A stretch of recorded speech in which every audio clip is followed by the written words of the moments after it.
आप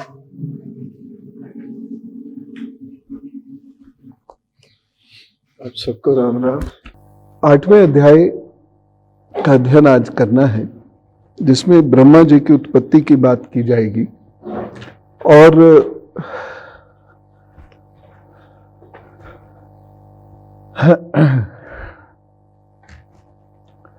ये बहुत इंटरेस्टिंग और आई ओपनर होगा और इसको बहुत ध्यान से समझने की आवश्यकता है।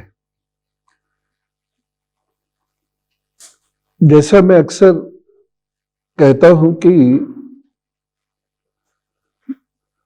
भारत की संस्कृति को समझना बहुत सरल नहीं है और उसके बहुत सारे कारण हैं। भाषा अलग है, शैली अलग है, विचार अलग है, और जो सबसे इंपॉर्टेंट चीज वो बहुत गहराई में उतरकर विश्लेषण करती है। और आज का जो जनमानस है उसका मस्तिष्क वैसा नहीं रह गया है, दुर्भाग्य से। भारत का मैं बात कर रहा हूं। हम उन बातों को बहुत गहराई से समझ नहीं पाते और संस्कृति का मजाक भी उड़ा देते हैं। और ये सबके साथ होता है, लेकिन पूर्व में थोड़ी सहृदयता थी। सोशल मीडिया ने वो सहृदयता भी समाप्त कर दी, कोई कुछ भी लिख देता है।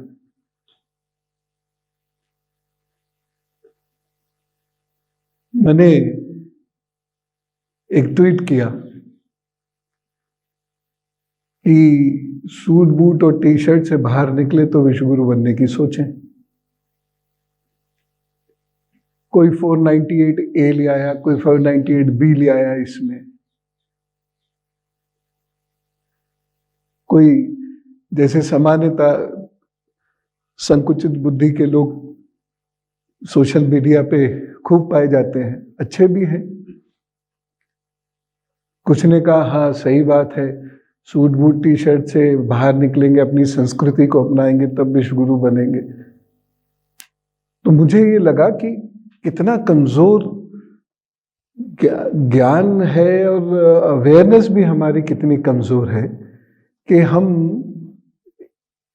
एक बात की गहराई में जाना ही नहीं चाहते। पता नहीं लिटरेचर वालों का कैसे काम चलता होगा, क्योंकि लिटरेचर में तो एक पैराग्राफ दिया जाता है और उसके बाद फिर उसका संदर्भ, प्रसंग, उसका कॉन्टेक्स्ट क्या है, ये सब जाना जाता है। तो बड़ी गहराई से उसकी विवेचना लिटरेचर के लोग करते थे और इसीलिए लिटरेचर के लोगों को बड़ी मान्यता मिलती थी, मैथमेटिक्स के लोगों को बड़ी मान्यता मिलती थी, फिलॉसफी के लोगों को बड़ी मान्यता मिलती थी, क्योंकि वो हर बात को बहुत गहराई से उसका विश्लेषण करते थे। आज ऐसा लगता है कि हम उस चीज को भूल गए। अब या तो हम अपनी कैपेबिलिटी को भूल गए या शायद कैपेबिलिटी हमें भूल गई है। लेकिन फिर भी अगर हम मेहनत करें तो चीजों को गहराई से समझ सकते हैं।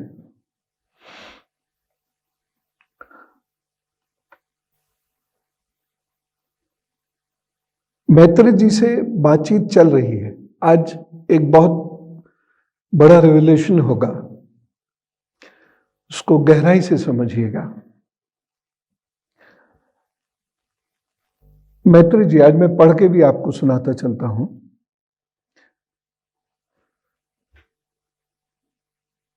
टीवी हटा दिया क्या? जो लोग जुड़ते हैं वो मुझे कैसे दिखेंगे? खैर,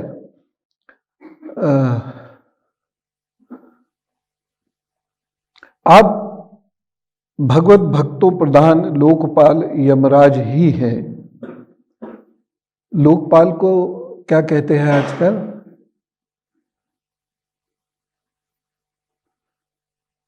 लोकपाल को क्या कहते हैं आजकल? हाँ, राइट। आज उसका मतलब बदल गया है। लोकपाल का मतलब होता है लोगों का पालन करने वाला, उसको लोकपाल कहते थे। अन्ना आंदोलन पूरा इसी पर बेस्ड है। भ्रष्टाचार को रोकने के लिए वो इसी ऑफिस का एक क्रिएशन चाहते थे।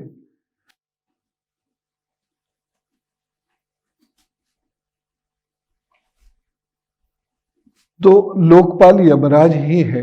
गणपति जी को क्या कहा जाता है? गणपति जी कहा जाता है। मैं नहीं बता दी। गणपति क्यों कहा जाता है? पति थे। ये तो है, अब ऐसे उत्तर थोड़ी। गणपति क्या थे? गणों के पति थे। अरे तो मुझे भी पता है यार, गणों पति मतलब स्वामी, तो गणों के स्वामी थे। गण कौन थे? ये तो भी तो परिभाषा की तरह देनी है ना। गण कौन है?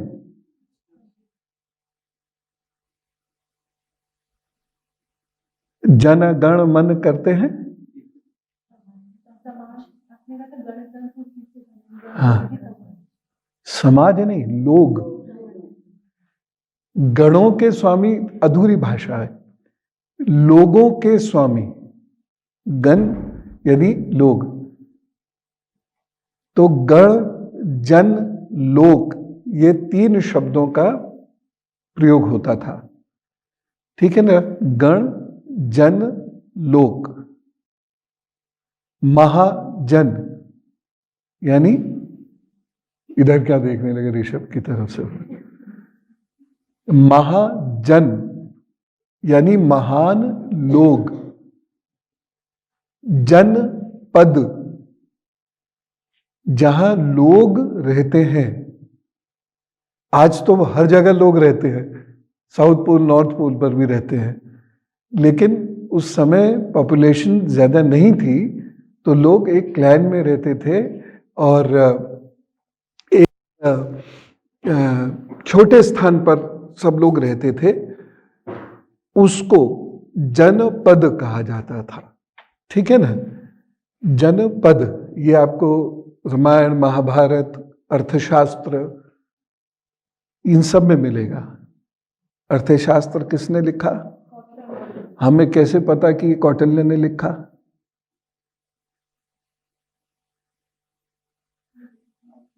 है?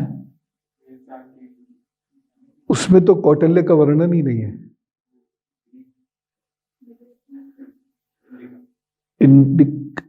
है इंडिका। अच्छा, इस बुक की खोज काफी बाद में हुई। जैसे आर्यभट्टीय में, आर्यभट्टीय एक बुक अचानक मिली, लगभग कबाड़ जैसी स्थिति में थी, गुजरात में एक व्यक्ति को मिली। तब ये समझ में आया कि ये आर्यभट्ट ने ये विश्लेषण किया है। ठीक इसी तरीके से कौटिल्य का अर्थशास्त्र। वैसे कौटिल्य के और क्या क्या नाम है? और हाँ, ये बहुत जोर से जो खांसी की आवाज है वो रिकॉर्डिंग में तो नहीं जाती है? ठीक, फिल्टर लगा दो खांसने वाले के भी और रिकॉर्डिंग के भी। तो मजाक कर रहा हूं, सीरियसली मत ले लेना। तो लोकपाल यमराज ही हैं। आपके पुरु वंश में जन्म लेने के कारण वह वंश साधु पुरुषों के लिए भी सेव्य हो गया। पुरुवंश जानते हैं आप? निरंतर पद पद पर श्री हरि की कीर्ति माला को नित्य नूतन बना रहे हैं। अब मैं क्षुद्र विषय, शब्द क्षुद्र है, क्षुद्र विषय सुख की कामना से महान दुख को मोल लेने वाले पुरुषों की दुख निवृत्ति के लिए श्रीमद् भागवत पुराण प्रारंभ करता हूं, जिसे स्वयं श्री संकर्षण भगवान ने सनकादि ऋषियों को सुनाया था। संकर्षण किनको कहते हैं? राइट। और सनकादि हाँ, राइट, ब्रह्मा जी के मानस पुत्र, क्या क्या नाम? ऐसे समझ में नहीं आएगा, आप लोग की आ रहा है? एक एक करके बोलो। सनत, सनत, सनत नंदन, सनत कुमार, तीन ही आता ये तो तीन हुए। सनातन। इनकी क्या खासियत है? ये फिर बाल अवस्था में रहे थे, उन्होंने कहा कि हम लोग बाल अवस्था में नहीं रहना चाहते।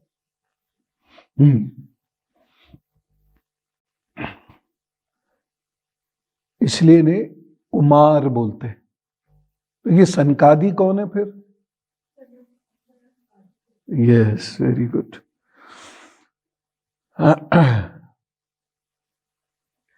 संकर्षण भगवान या बलराम जी का वर्णन जैन धर्मशास्त्र में भी आता है, ठीक है। आदिदेव इनको बोला जाता है। सनत कुमार आदि ऋषियों ने परम पुरुषोत्तम ब्रह्म का तत्व जानने के लिए, जहां भी शब्द तत्व आता है वहां शरीर से आगे, ठीक है ना। What is the speciality?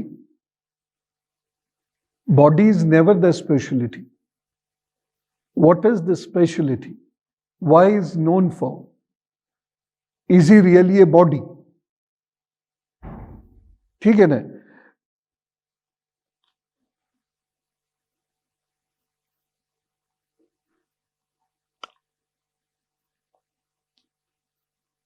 तो ब्रह्म का तत्व जानने के लिए उनसे प्रश्न किया।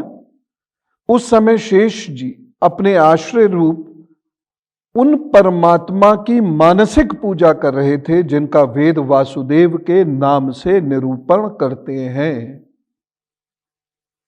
वासुदेव कौन? कृष्ण। उनके कमल कोश सरीखे नेत्र बंद थे। प्रश्न करने पर सनत कुमार आदि ज्ञानी जनों के आनंद के लिए उन्होंने अधकुले नेत्रों से देखा।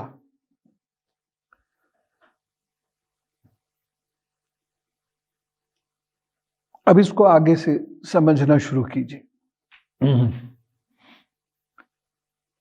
सनत कुमार, यह मैं छठे श्लोक पर आ रहा हूं। सनत कुमार आदि उनकी लीला के मर्मज्ञ हैं। क्यों मर्मज्ञ हैं? क्यों मर्मज्ञ हैं? उनकी लीला के बारे में क्यों वो जानते हैं? आपने एक पक्ष बताया कि वो ब्रह्मा जी के पुत्र हैं। देखिए पूरा सेंटेंस बोल रहा है, ब्रह्मा जी के मानस पुत्र हैं। ब्रह्मा जी का कोई औरस पुत्र नहीं है, ठीक है ना। मानस माने हुए, मन के जने हुए, ठीक है। तो वो ब्रह्मा जी के मानस पुत्र हैं और विष्णु जी के भक्त हैं। तो सबसे पहले तो हमारी ये थ्योरी इसमें एस्टैब्लिश होती है कि ब्रह्मा विष्णु महादेव में कहीं कोई झगड़ा नहीं है। झगड़ा असल में उनके भक्तों में आपस में, ये सब बराबर है, ठीक है। तो वो पुत्र उनके हैं, भक्त विष्णु जी के हैं, इसलिए विष्णु जी का अध्ययन किया है, इसलिए उनके मर्मज्ञ हैं। अब देखिए, हम लोग जिसके भी भक्त हों, हमें उसका अध्ययन करना चाहिए।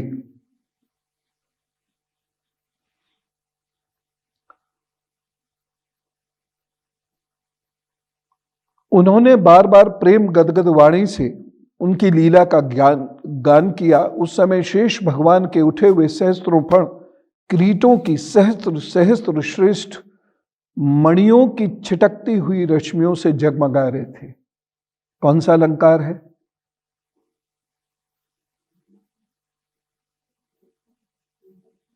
वो रूपक है और उपमा भी है। नहीं, अतिशोक्ति तो नहीं है।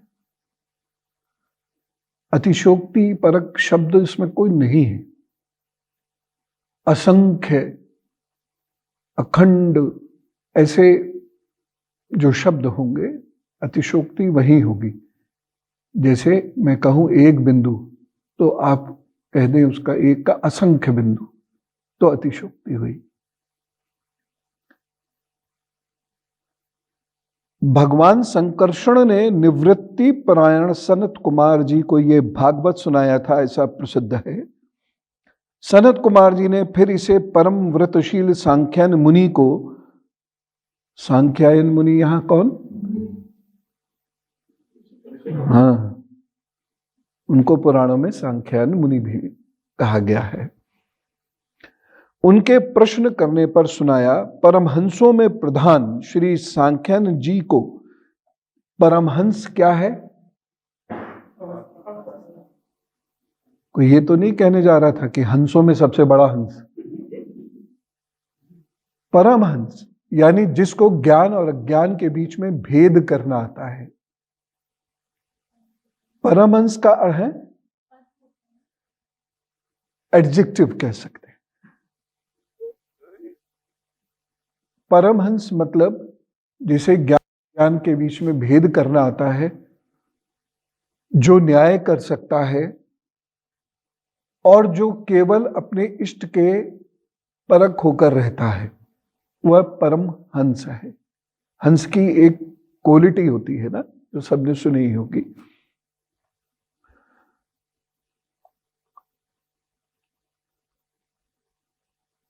फिर उन्होंने इसे अनुगत शिष्य हमारे गुरु श्री पाराशर जी को और बृहस्पति जी को सुनाया। इसके पश्चात परम दयालु पाराशर जी ने पुलुत्स मुनि के कहने से वे आदि पुराण मुझसे कहा, वत्स श्रद्धालु और सदा अनुगत देखकर अब वही पुराण मैं तुम्हें सुनाता हूं। अब यहां से समझने वाला सेक्शन शुरू होता है, ठीक है ना। यहां से थोड़ा गंभीर वार्तालाप है, इसे ध्यान से सुनिएगा, नींद आए तो सो जाइएगा। सृष्टि के पूर्व यह संपूर्ण विश्व जल में डूबा हुआ था। मॉडर्न जियोलॉजी क्या कहती है?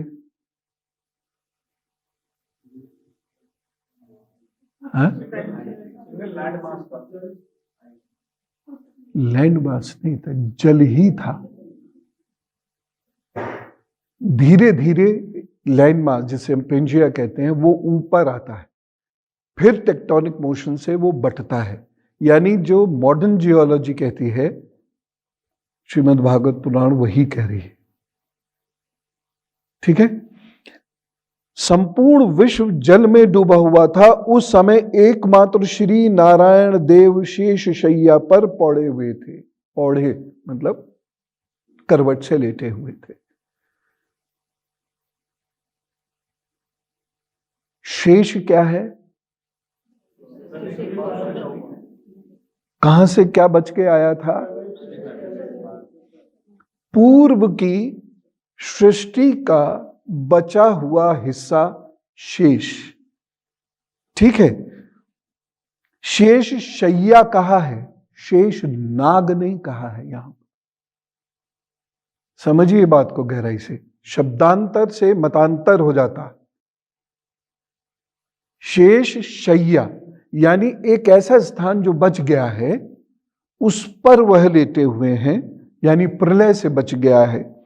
वे अपनी ज्ञान शक्ति को अक्षुण्ण रखते हुए ही योग निद्रा का आश्रय ले। इतनी बड़ी क्रिया है योग निद्रा, जिसे ज्यादातर लोगों ने निद्रा योग में परिणत कर दिया था। योग निद्रा का आश्रय ले अपने नेत्र मूंदे हुए थे। सृष्टि कर्म से अवकाश लेकर आत्मानंद में मग्न थे। उनमें किसी भी क्रिया का उन्मेष नहीं था। अब ध्यान से सुनिए 11वां श्लोक। जिस प्रकार अग्नि अपनी दाहिका आदि शक्तियों को छिपाए हुए काष्ठ में व्याप्त रहता है, उसी प्रकार, अब यही रुकते हैं एक सेकंड के लिए। कहते हैं जिस प्रकार अग्नि अपनी दाहिका, दाहिका मतलब दाह कर देने वाली, आदि शक्तियों को छिपाए हुए काष्ठ में व्याप्त रहती है।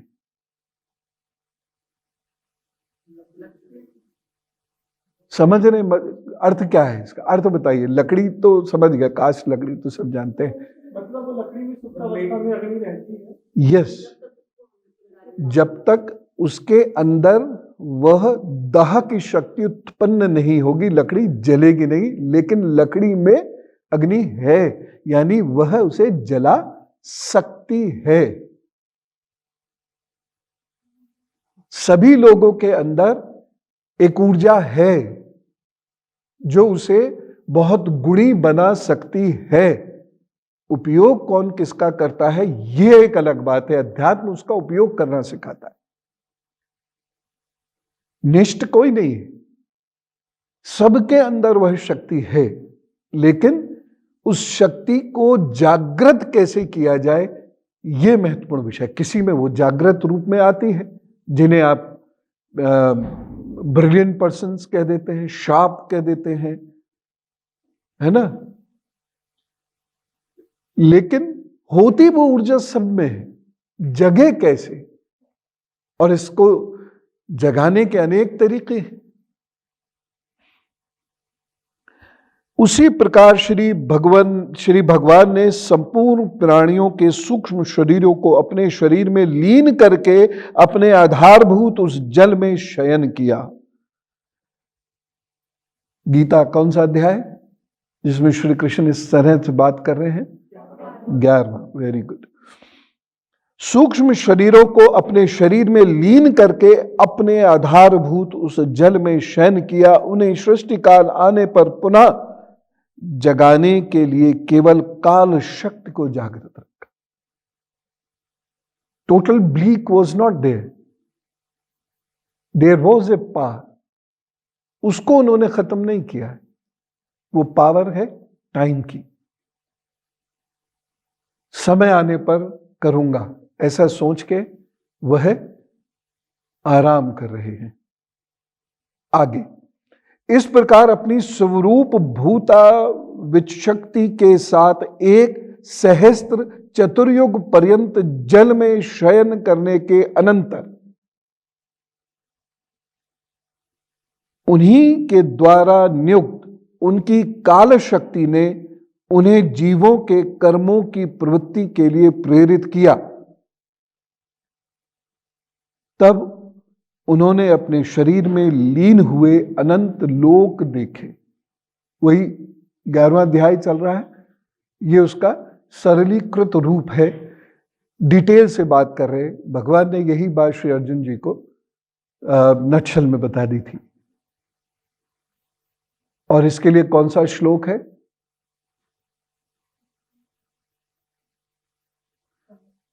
मुझसे ही सब उत्पन्न होते हैं, सब मुझ में ही समा जाते हैं, क्योंकि सभी आत्म तत्व हैं और आत्मा का ना उसे जलाया जा सकता है ना भिगोया जा सकता है। नैनम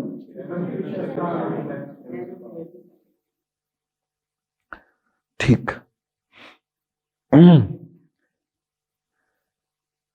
जिस समय भगवान की दृष्टि अपने में निहित लिंग शरीर यानी प्रतीक जो दिखता है, ये केवल एक आभास है।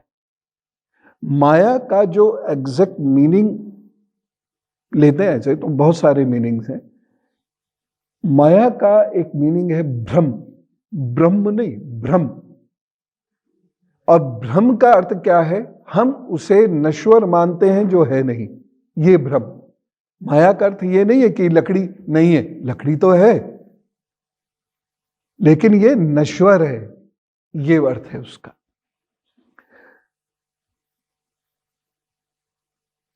तब वह कालाश्रित रजोगुण से क्षुभित होकर सृष्टि रचना के निमित्त उनके नाभि देश से बाहर निकला। नाभि देश, नाभि को क्या कहते हैं? बायोलॉजी के स्टूडेंट्स बता सकते हैं।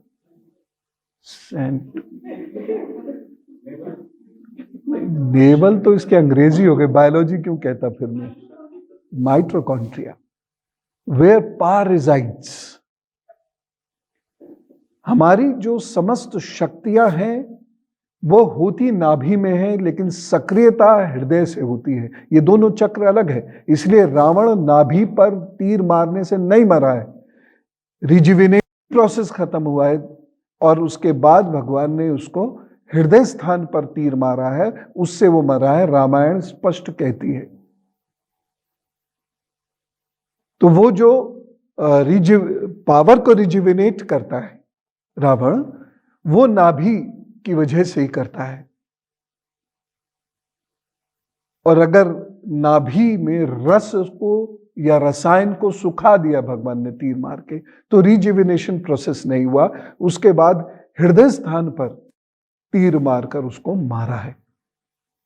रामायण बिल्कुल स्पष्ट कह रही है युद्ध कांड में। हम उसके हम अच्छे खासे सिद्धांत की रामलीला निकाल देते हैं, लेकिन रामायण बिल्कुल स्पष्ट है। यहां पर भी वही बात हो रही है। देखिए, जो पावर सेंटर है बॉडी का, जो रिप्रोड्यूस करता है, हमारे पावर को सर्कुलेट करता है, वो स्थान नाभि है।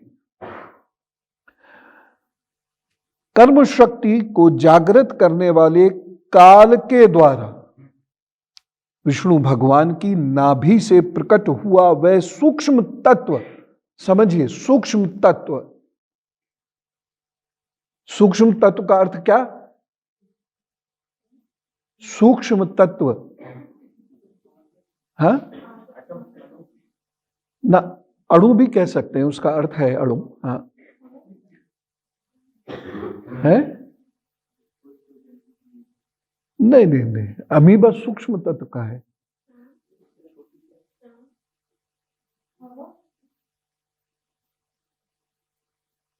जिसमें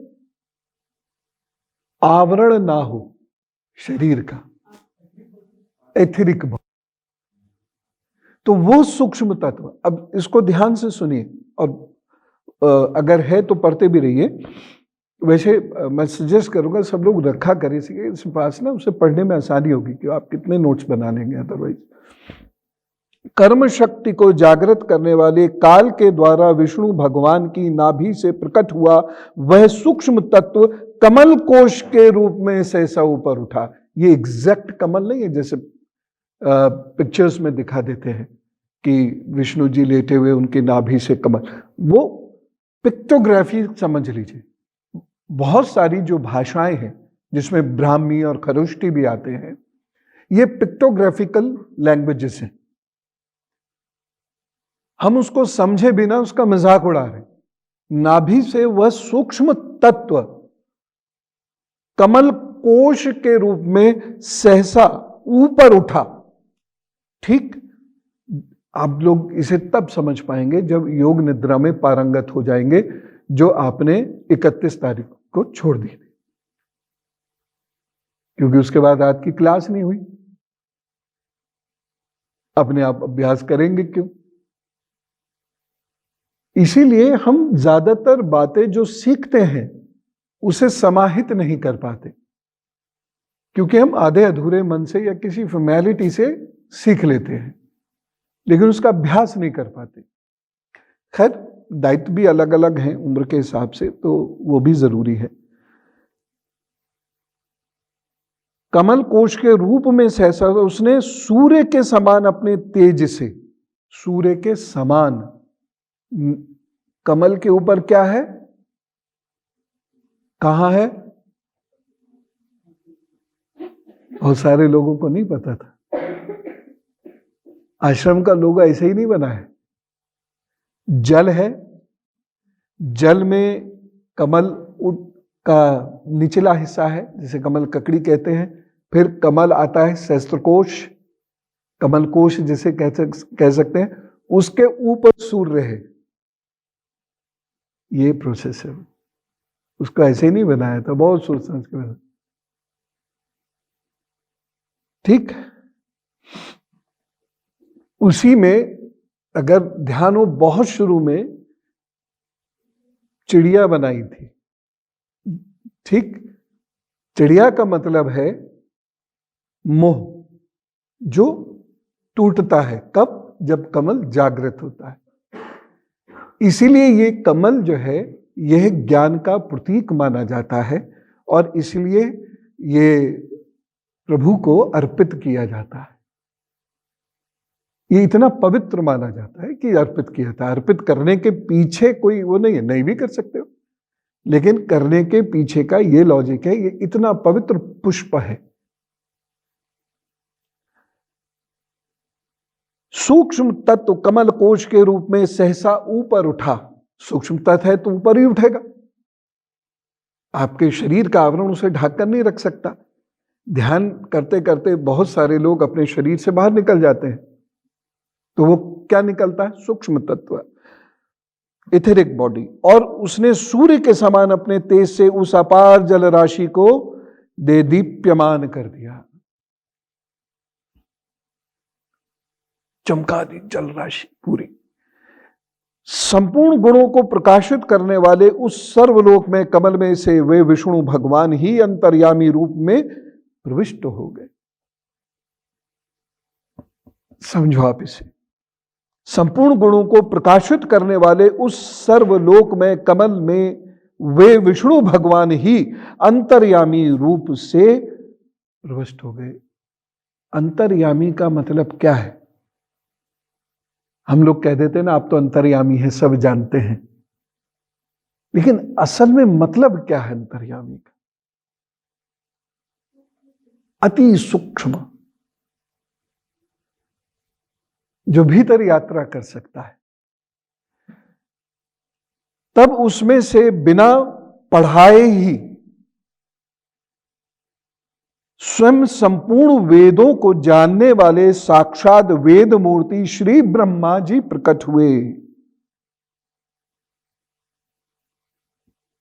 जिन्हें लोग स्वयंभू कहते हैं।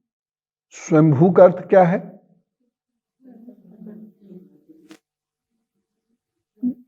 जिसको जन्म देने वाला कोई नहीं है, वह स्वयंभू है।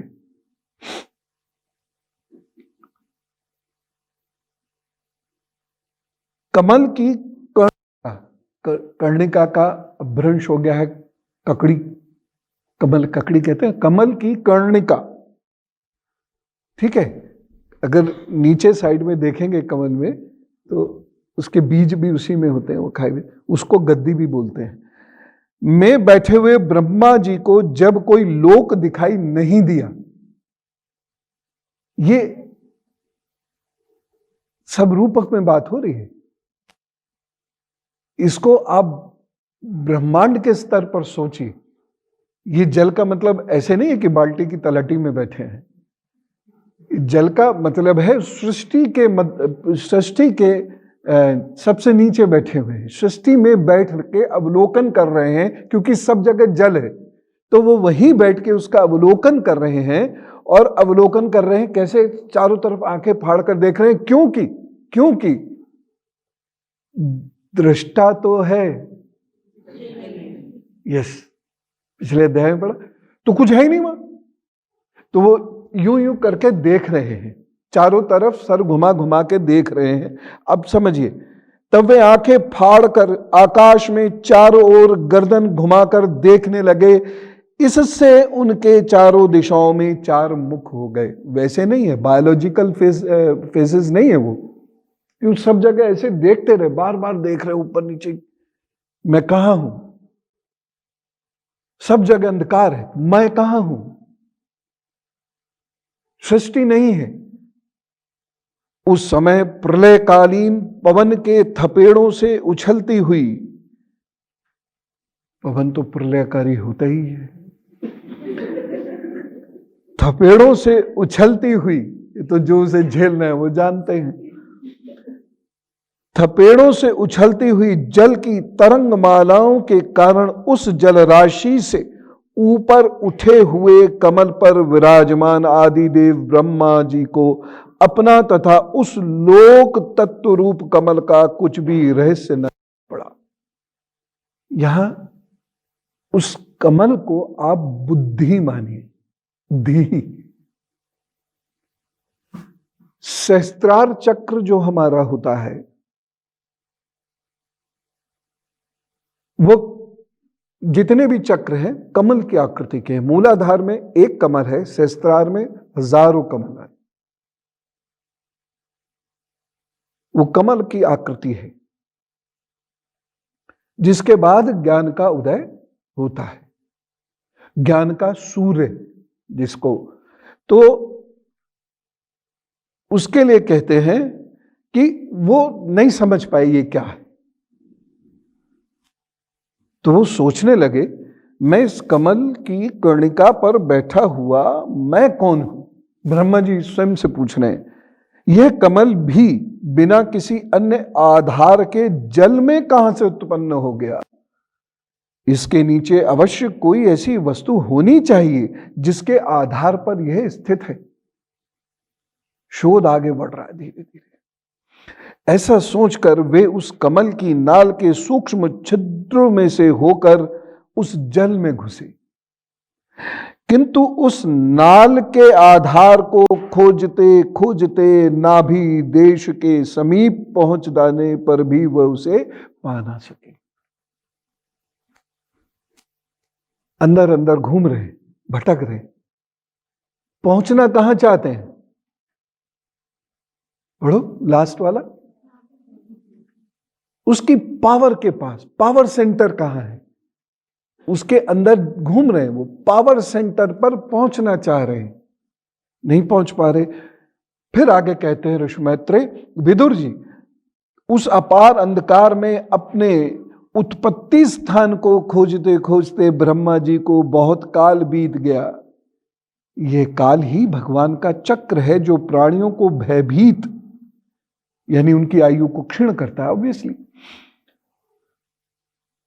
अंत में विफल मनोरथ हो वे वहां से लौट आए और पुनः अपने आधारभूत कमल पर बैठकर धीरे धीरे, सुनिएगा ध्यान से, धीरे धीरे प्राण वायु को जीतकर चित्त को निसंकल्प किया और समाधि में स्थित हो गए।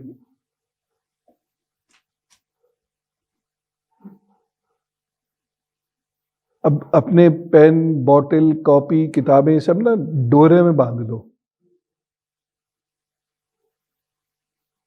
सो जाते हैं क्या बैठे बैठे?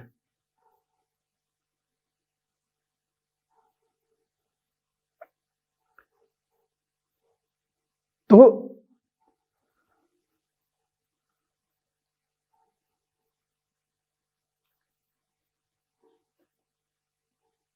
इसे ही कहते हैं असंप्रज्ञात समाधि, जो गुरु महाराज को लगती थी। इस प्रकार पुरुष की पूर्ण आयु के बराबर काल तक, अर्थात दिव्य 100 वर्ष तक अच्छी तरह योग अभ्यास करने पर ब्रह्मा जी को ज्ञान प्राप्त हुआ। ये एक और मिथक को परे करता है कि जो पैदा हुआ वह संपूर्ण रूप में ही पैदा हुआ। नहीं,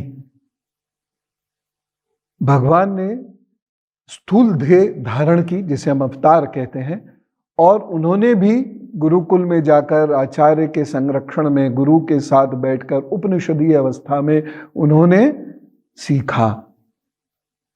तो ब्रह्मा जी ने उसे समाधि प्राप्त कर कर सीखा। और मैं जब आपसे कहता हूं, मेरी बात आप सीरियसली नहीं लेते हो।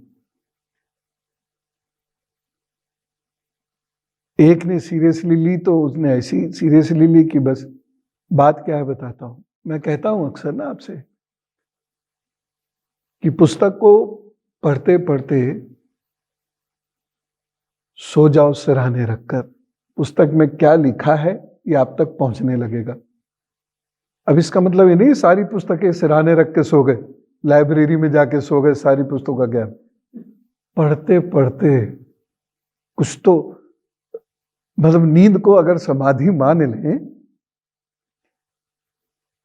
तो समाधि के लिए भी प्रयत्न किया ना, तो उसको पढ़ते पढ़ते अगर वह सिरहाने रखकर सो जाए तो उसे वो पुस्तक याद हो जाती है।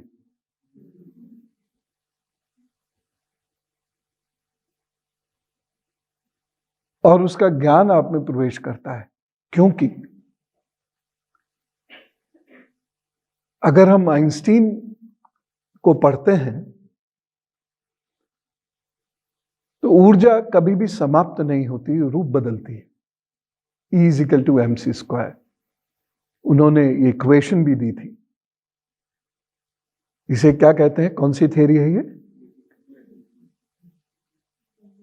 ये कहाँ रिलेटिविटी है? Conservation of energy.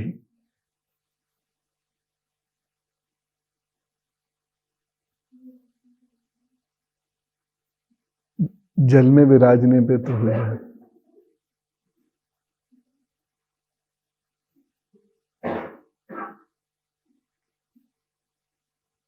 एक ऐसा वरदान तुमने मांगा जो मैं मना ही नहीं कर सकता।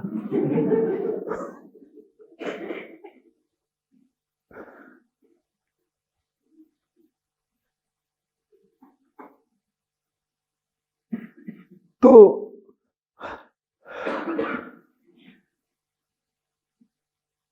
मास का कंजर्वेशन होता है। कागज को आप जला देंगे तो क्या होगा? हैं?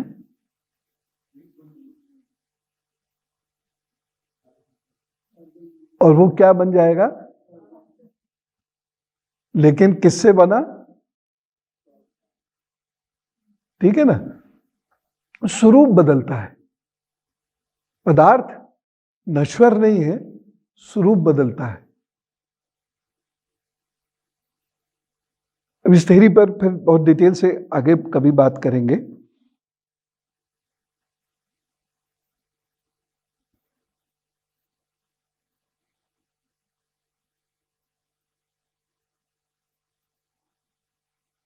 उन्होंने देखा कि उस प्रलयकालीन जल में शेष जी के कमल नाल सदृश गौर और विशाल विग्रह की शैया पर पुरुषोत्तम भगवान अकेले ही लेटे हुए हैं।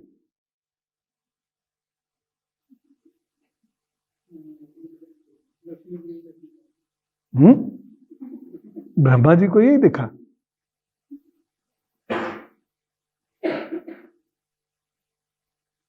हाँ, अकेले ही लेटे हुए हैं। शेष जी के 10,000 फण छत्र के समान फैले हुए हैं। उनके मस्तकों पर किरीट शोभायमान है। उनमें जो मणियां जड़ी हुई हैं उसकी कांति से चारों ओर का अंधकार दूर हो गया है। वे अपने श्याम शरीर की आभा से मरकत मणि के पर्वत की शोभा को लज्जित कर रहे हैं। सबसे चमकदार मणि माना जाता है इसे। उनकी कमर का पीत पट पर्वत के प्रांत देशों में छाए हुए सायकाल के पीले पीले चमकीले मेघों की आभा को मलिन कर रहा है। सिर पर सुशोभित स्वर्ण मुकुट स्वर्णमय शिखरों का मान मर्दन कर रहा है। उनकी वनमाला पर्वतों के रत्न जल प्रपात औषधि और पुष्पों की शोभा को परास्त कर रही है तथा उनके भुजदंड वेणुदंड का और चरण वृक्षों का तिरस्कार कर रहे हैं। गजब सिमली। उनका वह श्री विग्रह अपने परिमाण से लंबाई चौड़ाई में त्रिलोकी का संग्रह किए हुए हैं। वे अपनी शोभा से विचित्र एवं दिव्य वस्त्राभूषणों की शोभा को सुशोभित करने वाला होने पर भी पीतांबर आदि अपनी वेशभूषा से सुसज्जित है। यहां एक प्रश्न मैंने किया था, मैं जानना चाहता हूं आपके दिमाग में कोई प्रश्न है जो मैंने अभी पढ़ा? क्या बोलो? माइक माइक माइक ले लो। इसमें शेष जी की 1000 फण जो स्टार्टिंग में आया है, 1000 फण, वो तो एक यहां पर ना कंटिन्यूसली सिंबली मेटाफर का यूज हुआ है। जो प्रश्न था वो बहुत मूलभूत प्रश्न है। बोलो। यस, एग्जैक्टली, कि जब वहां कुछ नहीं है तो वस्त्र कैसे हैं? आभूषण तो चलिए मान सकते हैं क्योंकि वो रॉक्स में हो सकते थे, वो नेचुरल होते हैं। वस्त्र कैसे हैं? और वह भी इतने पीले वस्त्र, वो कैसे हैं? ये प्रश्न उस वक्त मैंने पूछ दिया, उत्तर में डांट मिली जिसका मैं आदी हो चुका था।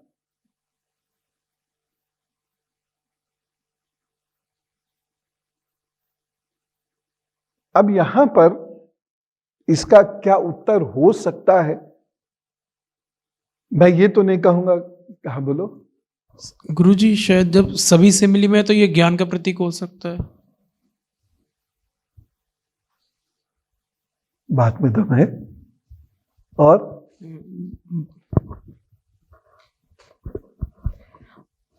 मुझे ऐसा लगता है, गलत भी हो सकता है, कि ये जब पुरानी मतलब प्रलय से पहले के जो शेष थे वही थे, मतलब हो सकता है पुरानी वाली धरती से प्रलय के आए। बाद के, मतलब प्रलय के वहीं से बाद। पहन के आए, ये कहना चाह रहे हो?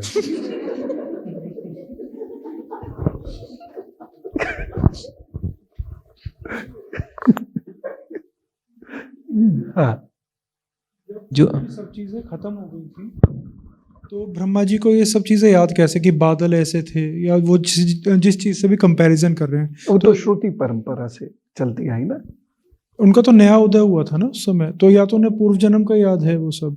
नहीं नहीं नहीं, उनका पूर्व जन्म नहीं है, ये आदि पुरुष है, ये तीनों, ब्रह्मा जी, विष्णु जी। महेश। उनका पूर्व जन्म नहीं है ना, स्वयंभू। तो उनको तो याद रहा होगा, उसके बाद उनके मानस पुत्रों ने उस कथा को आगे बढ़ाया, यानी संत कुमार। तो श्रुति परंपरा से वो चीजें चली होंगी आगे। लेकिन ये जो प्रश्न था, हजारों फन के समान, ये भी प्रकृति के रूप में समझ में आ रहा है। दरअसल बहुत बाद में जो 2-3 मैंने चीजें सोची, उसमें से तो एक यही पीत वस्त्र यानी ज्ञान का प्रतीक। दूसरी चीज जो मैंने इसमें सोची,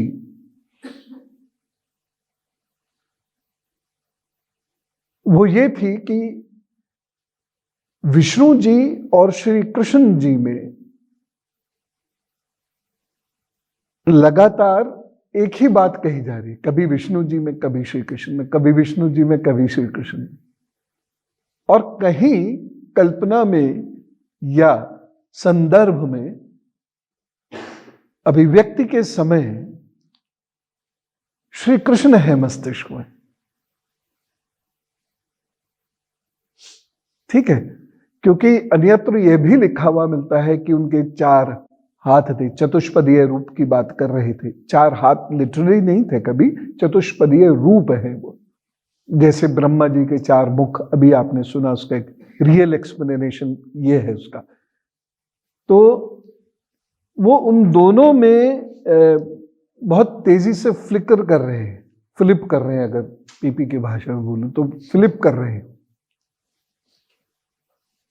श्री कृष्ण या विष्णु जी। तो वो वहां पर ये मान के चल रहे हैं कि वहां श्री कृष्ण ही लेटे हुए हैं। अगर आप इसे बहुत गौर से समझेंगे, अगर श्री कृष्ण जी ही लेटे हुए हैं, कृष्ण जी तो बेसिकली जैसे अभी कृष्ण जी तो सृष्टि की उत्पत्ति के काफी बाद हुए हैं। अगर 2 चीजें फ्लिप करें तो ये कॉन्ट्राडिक्टरी नहीं हो गया बिल्कुल ही? वही तो मैं कह रहा हूं। हाँ, जहाँ तक जो मैं समझा, बेसिकली मुझे ऐसा लग रहा है जैसे ऑरा होता है, या ऑरा येलो है, या रेडियंस होती है किसी की, जैसे एथरिक बॉडी है बेसिकली भगवान विष्णु को। वो फिजिकल बॉडी तो है नहीं, जो भगवान विष्णु की जो बात कर रहे हैं वो एथरिक बॉडी है बेसिकली, वो भी नहीं, फिजिकल बॉडी की बात कर रहे हैं। तो हम फिजिकल बॉडी की भी बात नहीं कर रहे। पढ़ो, ब्रह्मा जी तो फिजिकल बॉडी में है ना, विष्णु जी की नाभि के ऊपर से थे, यानी प्रकट नाभि हुए का एग्जिस्टेंस है। और उनके मुकुट आदि का वर्णन भी है। जो मेरे समझ में आया वो ये, हम बेसिकली एथरिक बॉडी की बात करें, भगवान विष्णु की भी एथरिक बॉडी है, और उसमें से जो ब्रह्मा जी का स्वरूप उत्पन्न हुआ है, जिसे हम ज्ञान के कमलदल से निकलता हुआ बता रहे हैं, वो भी एक एथरिक बॉडी है, तभी वो ट्रैवल कर पा रहे हैं। जो मैं समझा, मतलब मैं गलत हूँ, मतलब ठीक है? नहीं नहीं नहीं, वो सारी जितनी बातें हो रही है वो मेटाफर में हो रही है, ये असेंबली में हो रही है। वो रियलिटी में कमल के अंदर उस तरह से नहीं है। मतलब वो सारी चीजें मतलब एक शेप के रूप में बात हो रही है, लेकिन वो इथेरिक बॉडी नहीं है कहीं भी। अच्छा, सूक्ष्म तत्व आता नहीं, तो अगर कहीं भी इथेरिक बॉडी की बात होगी वो सूक्ष्म आएगा। इथेरिक बॉडी सूक्ष्म शरीर, सूक्ष्म तत्व, इथेरिक एलिमेंट, वो कहीं नहीं आ रहा। उस सूक्ष्म तत्व से तो ब्रह्मा जी उत्पन्न हुए, यही तो लिखा है उसमें। कहा? सूक्ष्म तत्व नाभि के ऊपर जी, ब्रह्मा जी तो नीचे हैं।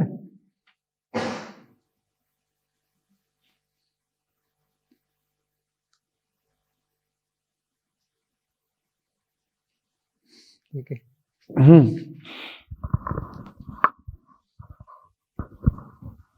तो स्वर्ण मुकुट, स्वर्ण में शिखरों का मान, यानी शिखर भी है उस समय। ठीक है, तो उनकी वनमाला पर्वत के रत्न, जल प्रपात, औषधि और पुष्पों की शोभा को परास्त कर रही है। यानी ये एक ऐसा स्थान है जो केवल विष्णु जी नहीं, सारा स्थान ही शेष में बचा हुआ है, जहां पर एक स्थान पर वह लेटे हुए हैं अकेले।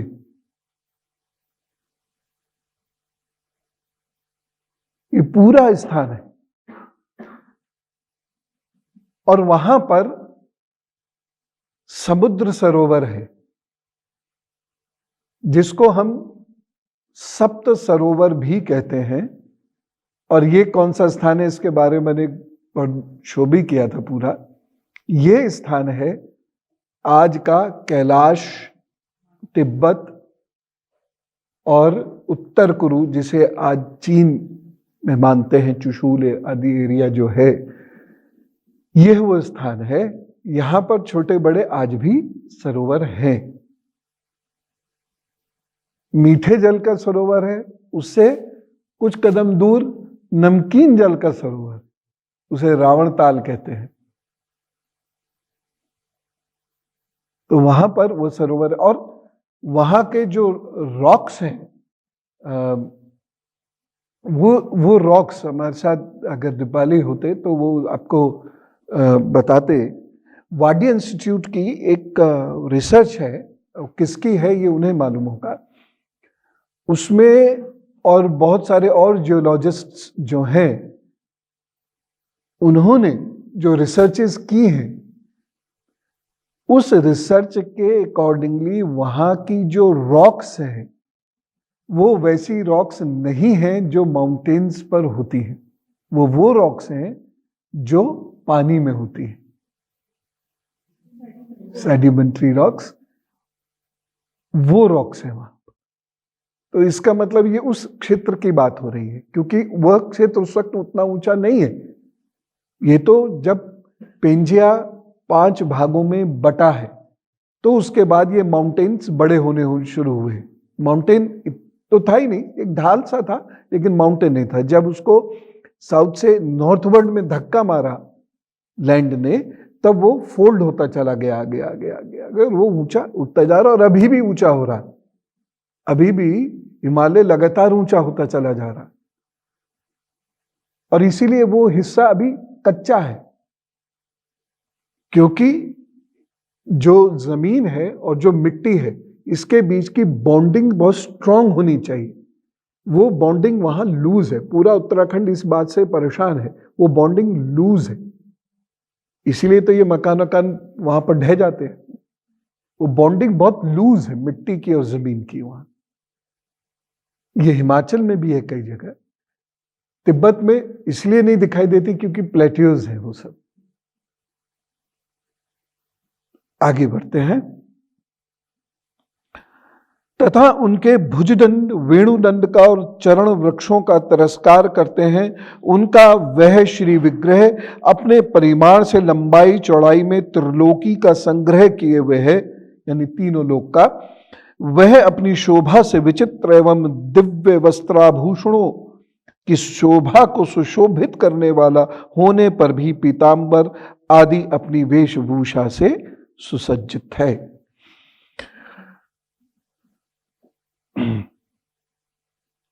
उसके बाद उन्हीं के रूप का वर्णन किया गया है श्री कृष्ण के या श्री हरि के, कि उनकी उंगली दल कैसी है, नक्षचंद्र आदि आदि के बारे में, नासिका, भवें, कानों में झिलमिलाते हुए कुंडलों की शोभा, ये सारी चीजें। अब मैं ये नहीं कहूंगा कि उसको ये चमत्कार है, इसे समझने की जरूरत है। तो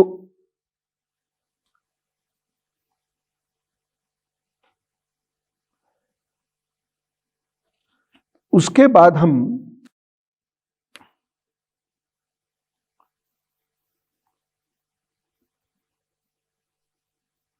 32वें श्लोक से आगे लेते हैं।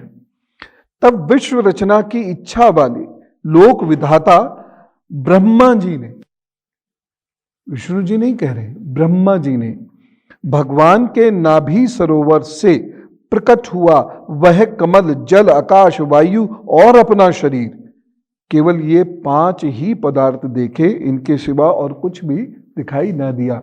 ये 5 को क्या कहते हैं? पंचभूत। रजोगुण से व्याप्त ब्रह्मा जी प्रजा की रचना करना चाहते थे।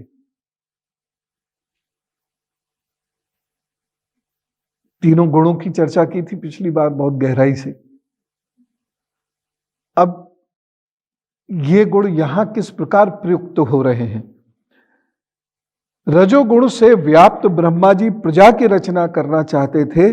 जब उन्होंने सृष्टि के कारण रूप केवल ये 5 ही पदार्थ देखे, तब लोक रचना के लिए उत्सुक होने के कारण वे अचिंत्य गति श्री हरि में चित्त लगाकर उन परम पूजनीय प्रभु की स्तुति करने लगे।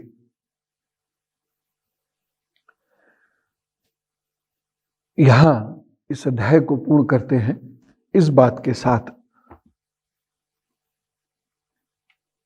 कि विश्व की रचना, हमारी आप सब की रचना पंचभूत से ही हुई है।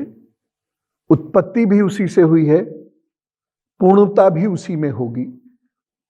और जिस स्थल में ये पंचभूत मिल जाएंगे वह पुनः जलीय व्यवस्था होगी, जहां लीला का नाश होगा, लीला पूर्ण होगी।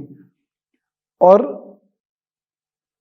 जब तक ब्रह्मा जी के 100 वर्ष शेष हैं, 4 युगों के उपरांत पुनः उदय होगा। शिव इसलिए संहारक है, यानी एक व्यवस्था का संहार करके दूसरी व्यवस्था को उत्पन्न करते हैं। संहार का मतलब समाप्त कर देना ही नहीं है, पुनरुत्पत्ति भी है। अब यहां पर एक कंट्रडिक्शन आपको थोड़ा सा मिलेगा। जो शैव रचनाएं हैं उसमें यही कार्य शिव कर रहे हैं। ये शायद आगे के मनीषियों ने जो लिखा है, उन्होंने अपने इष्ट को आधार लेकर लिखा है कि मेरे इष्ट, यानी सबको अपने इष्ट से बहुत प्यार होता है, तो मेरे इष्ट ने रचना की है। ब्रह्मा जी किसी के इष्ट नहीं है, इसलिए चलो तुम सही, या विष्णु जी ने किया है या शिव जी ने किया। तो यही चीज आप फिर वहां पर शिव जी के रूप में पढ़ेंगे। तो ये भेद बहुत ज्यादा हो जाता है। और एक समय तो ऐसा था जब अखाड़ों में भी इस बात को लेके वैमनस्य बहुत बढ़ गया था, तलवारें चलती थी और हजारों लोग मर गए इस चक्कर में, हजारों लोग कुंभ में इस चक्कर में मारे गए। कुछ संकलित संहिताएं में इस प्रकार का वर्णन है कि ब्रह्मा जी जिस प्रकार की सृष्टि चाहते थे वह मानस सृष्टि थी, क्योंकि वो रजोगुण युक्त थे। मानस सृष्टि संभव नहीं हो पाई। तब फिर विष्णु जी ने प्रयास किया और महादेव को मनाया। महादेव ने स्वयं के भीतर एक स्त्री एक पुरुष उत्पन्न किए, और ये सिद्धांत है भी कि हर पुरुष का बायां अंग स्त्री का होता है और हर स्त्री का दाहिना अंग, दाहिना हिस्सा पुरुष का होता है। तो मनु और शत्रुपा सभी में है, ठीक है। तो वहां से, और इस स्वरूप को क्या कहते हैं शिव जी के? अर्धनारीश्वर, ठीक है। तो वहां से इसकी उत्पत्ति हुई और इसी को डार्विन अमीबा कहता है। अमीबा के सेल्स में भी यही गुण होता है, और इसी के वजह से फिर आगे अमीबा का प्रोडक्शन हुआ। धीरे धीरे धीरे धीरे जलीय जंतु बढ़े, और उसमें फिर एक जंतु ऐसा आया जो जल थल दोनों पे रह सकता था। इसे क्या कहते थे? हैं? कच्छप अवतार, जो विष्णु जी का है। तो सृष्टि हो गई, सृष्टि आगे बढ़ चली। उस सृष्टि को मेंटेन करने का, उसको आगे बढ़ाने का जो दायित्व है वह श्री हरि के पास है, यानी श्री विष्णु जी के पास है। तो इस प्रकार तीनों के विभाग बटे हुए हैं, और पृथ्वी अपनी आधी आयु पे आ गई, यानी ब्रह्मा जी के लगभग 50 वर्ष पूरे हो गए हैं। अब जब ब्रह्मा जी के 100 वर्ष पूरे हो जाएंगे तब ये पृथ्वी नाम का ग्रह ही समाप्त हो जाए। और बहुत सारे लोग जो इस बात की स्टडीज कर रहे हैं, उनका भी ऐसा ही मानना है कि जिस तरीके से स्पेस में चीजें चल रही हैं वो बहुत अच्छी नहीं है। यद्यपि बहुत जल्दी तो नहीं, लेकिन बहुत आगे जाकर कहीं कुछ प्रॉब्लम हो सकती।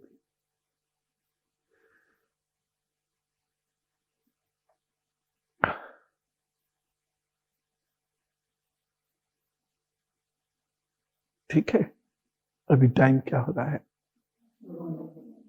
जी? हाँ, कम करण। गुरुजी, अभी आपने एक शब्द का प्रयोग किया था, चतुष्पदीय स्वरूप, लेकिन हम सुनते हैं चतुर्भुजीय। तो इन दोनों में कोई अंतर है या एक ही बात है?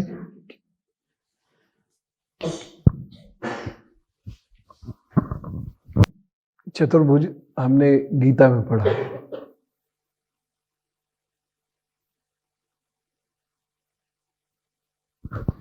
गुरु, जब हमने अध्याय शुरू किया था इसके 6ठे श्लोक में,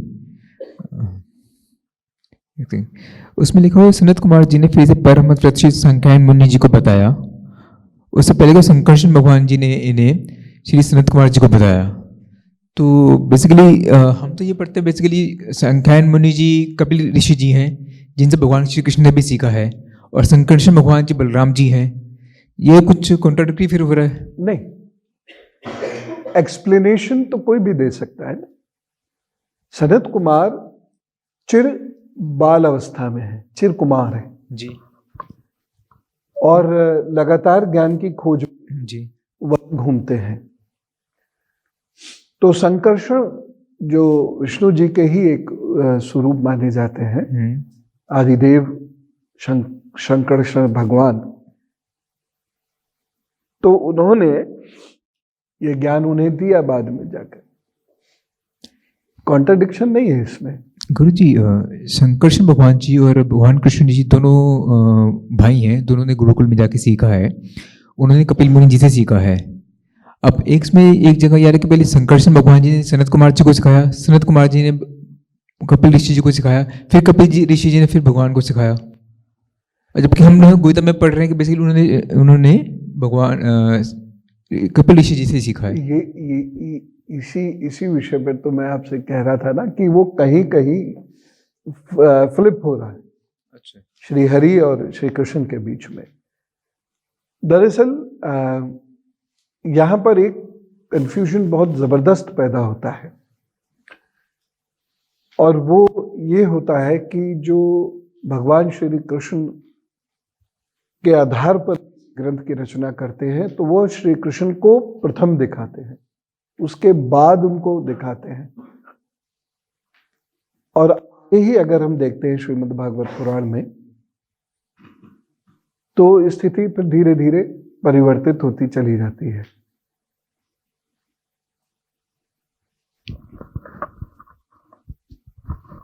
गुरुजी, जैसे हमने अभी पढ़ा कि अति सूक्ष्म और सूर्योदय दिखाई देता है, तो मेरे दिमाग में एक बात ऐसी क्लिक करी कि जब हम लोग ध्यान करते हैं और हमें प्रकाश पुंज दिखता है, तो क्या हम वो अपने खुद के सूक्ष्म को ही देख रहे होते हैं उस समय? ना, वो बाह्य ही होता है, मतलब वो काष्ठ की अग्नि है तो बाह्य है लेकिन भीतर अवस्थित है। तो वो जैसे ही संपर्क, योग का अर्थ वही है ना, जैसे ही संपर्क पूर्ण होता है भिन्न भिन्न रंगों के प्रकाश दिखाई देते। अलग अलग रंग होते हैं जो मानसिक अवस्था को या साधना की अवस्था को बताते हैं।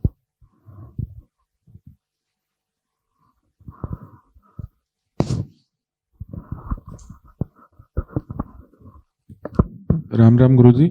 गुरुजी, आपने जैसे अभी बोला कि ब्रह्मा जी के 50 वर्ष पूरे हो चुके हैं और 50 वर्ष जब और उनके आयु के पूरे होंगे तो सृष्टि का विनाश होगा। तो जब हम बोलते हैं ऐसे कि मतलब पृथ्वी, क्योंकि आपने स्पेसिफिकली पृथ्वी ग्रह का नाम भी लिया अभी बोलते टाइम, तो हम ये मान रहे हैं कि जो जीवन है या सृष्टि है वो पृथ्वी तक ही सीमित है। एक तरीके से हम फिर उसी डायरेक्शन की तरफ हिंट करते हैं, हम ये मान लेते हैं कि कहीं और जीवन है ही नहीं। नहीं, ये कहीं नहीं माना हमने, बल्कि जो श्री हरि का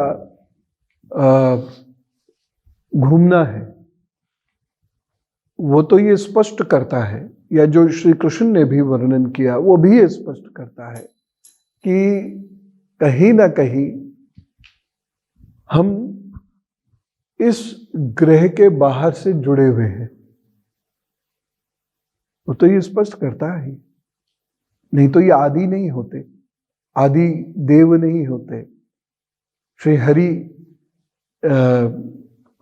के माता पिता का नाम नहीं मालूम, ब्रह्मा जी की उत्पत्ति का नहीं मालूम, शंभु हैं।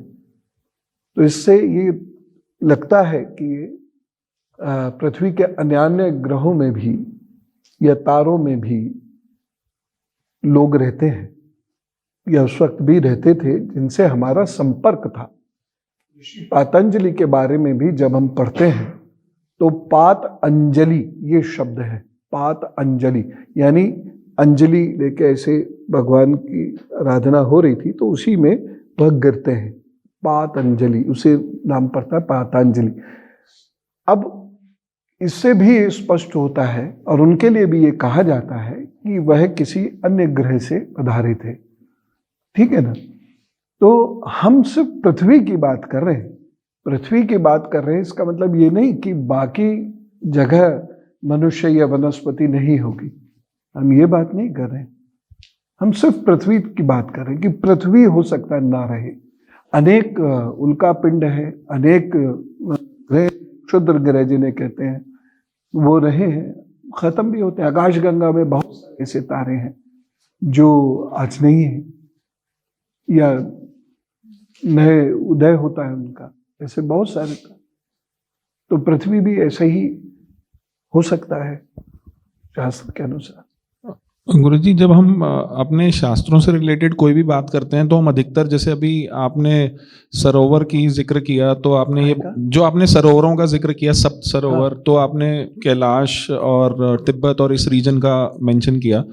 तो हम जनरली जब भी ऐसा कुछ मेंशन आता है तो हम शिव, अगर ज्योतिर्लिंग की बात करते हैं तो वो भी हम बोलते हैं कि हमारे आसपास ही हैं। इवन आपने सर्बिया का भी बोला था कि वहाँ तक भी हैं ज्योतिर्लिंग, बट जनरली इंडिया उसके सेंटर में दिखता है इन सब चीज़ों के, कहीं पे भी।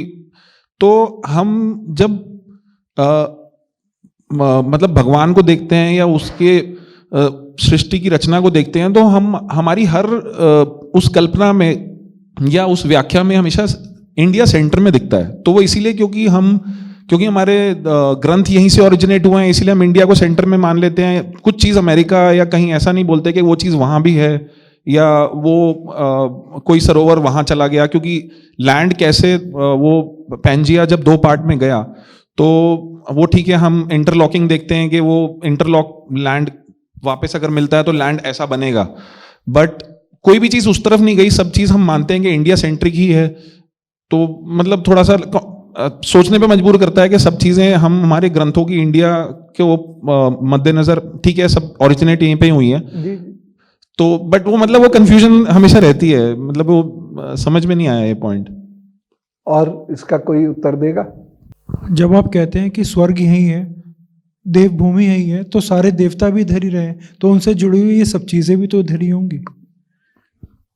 नहीं, ये इसका लॉजिक नहीं। स्वर्ग स्थान वह था जो कीट विहीन है, ठीक है ना, जहां पर वायरल इन्फेक्शंस नहीं है, जो साफ स्वच्छ है, यानी उठा हुआ प्रदेश, वह स्वर्ग है। और जहां पर धरती डूब की धरती है, यानी समुद्र के बिल्कुल एकदम निकट है, वह क्षेत्र जो है पाताल क्षेत्र है, नरक नहीं, पाताल क्षेत्र है। तो और जो बीच का स्थान है ये मर्त्यलोक है, यानी ये जहां हम बैठे हैं। तो स्वर्ग का अर्थ उसमें ये नहीं है कि धरती के ऊपर कुछ है। एक थ्योरी के अनुसार स्वर्ग का मतलब पहाड़ है। स्वर्ग में जो रहते हैं वह विलक्षण लोग हैं, क्योंकि वहाँ रहना आसान नहीं था, सभी लोग नहीं जा सकते थे, विशिष्ट लोग ही जा सकते थे जो बौद्धिक श्रेष्ठता वाले हों, तो उन सब को देवता कहा।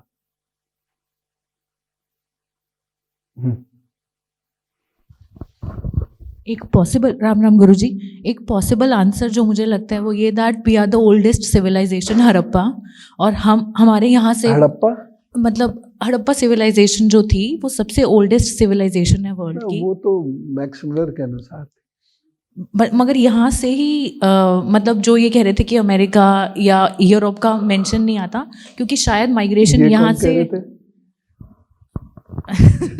अच्छा तो यहाँ से ही माइग्रेशन हुआ, इसीलिए शायद इंडिया सेंट्रिक है, बिकॉज यही पॉपुलेशन थी।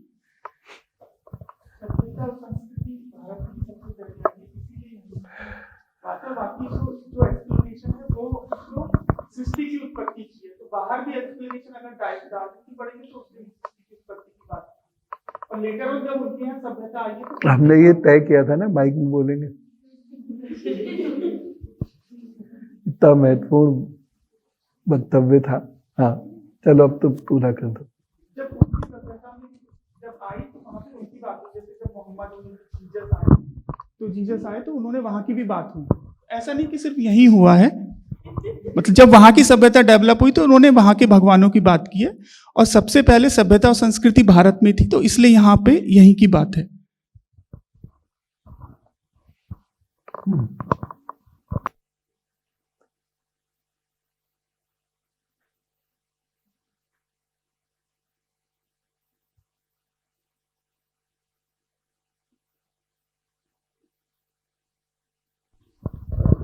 राम राम गुरुजी। मेरा इसमें ये पॉइंट है कि पहली बात तो उन्होंने सृष्टि की उत्पत्ति की बात की। अगर हम इस पर्टिकुलर ग्रंथ को देखें तो सृष्टि की उत्पत्ति में तो पूरा, जैसे गुरुजी ने कहा, पैंजिया पूरा लैंड इंक्लूडेड है। और दूसरी चीज़ ये कि इंडिया का एक्सपेंस उस समय उतना नहीं था जितना हम अभी छोटा समझते हैं, वो बहुत बड़ा था, इसलिए हम चाइना और तिब्बत को भी इंक्लूड करते हुए चलते हैं। और तीसरी चीज़ ये कि यूरोप और अमेरिका वाले एरियाज़ में भी हमारे ऐसे एविडेंसेस मिले हैं जो प्रूव करते हैं कि वहाँ पर भी इस तरीके की सभ्यता हो सकती है। ये मेरा आंसर। जी गुरुजी, मेरे दो पर्सपेक्टिव से बात थी। एक तो पर्सपेक्टिव कि पैंजिया जब टूटा और तिब्बत एरिया जब वहाँ पे जो 7 समुंदर की बात की गई है 7 सरोवर में, तो वहाँ जब शेष व्यक्ति रहा तो वहीं से ही सृष्टि पनपनी शुरू हुई। और दूसरी चीज़ ये आती है कि आपने एक बार ये बताया था कि जब संस्कृति की उत्पत्ति, धर्म दो ही जगह पे उत्पन्न हुआ है, एक तो जेरूसलेम की तरफ हुआ है और एक यहाँ पे सनातन संस्कृति यहाँ पे हुई है, जहाँ उपजना शुरू हुआ है। तो जहाँ संस्कृति डेवलप होनी शुरू होती है, वहाँ का लिटरेचर बनना शुरू होता है, वो लिटरेचर उसी के इर्द गिर्द घूमता है। तो इसलिए हमने जितने भी यहाँ पे शास्त्र हमारे देखे, हमारे वो सारे इंडिया के आसपास के, ये सनातन संस्कृति का जो ये एरिया रहा है जितना भी, उसके आसपास ही पनपे है, वही एरिया का जिक्र किया गया है उनमें। ये दो।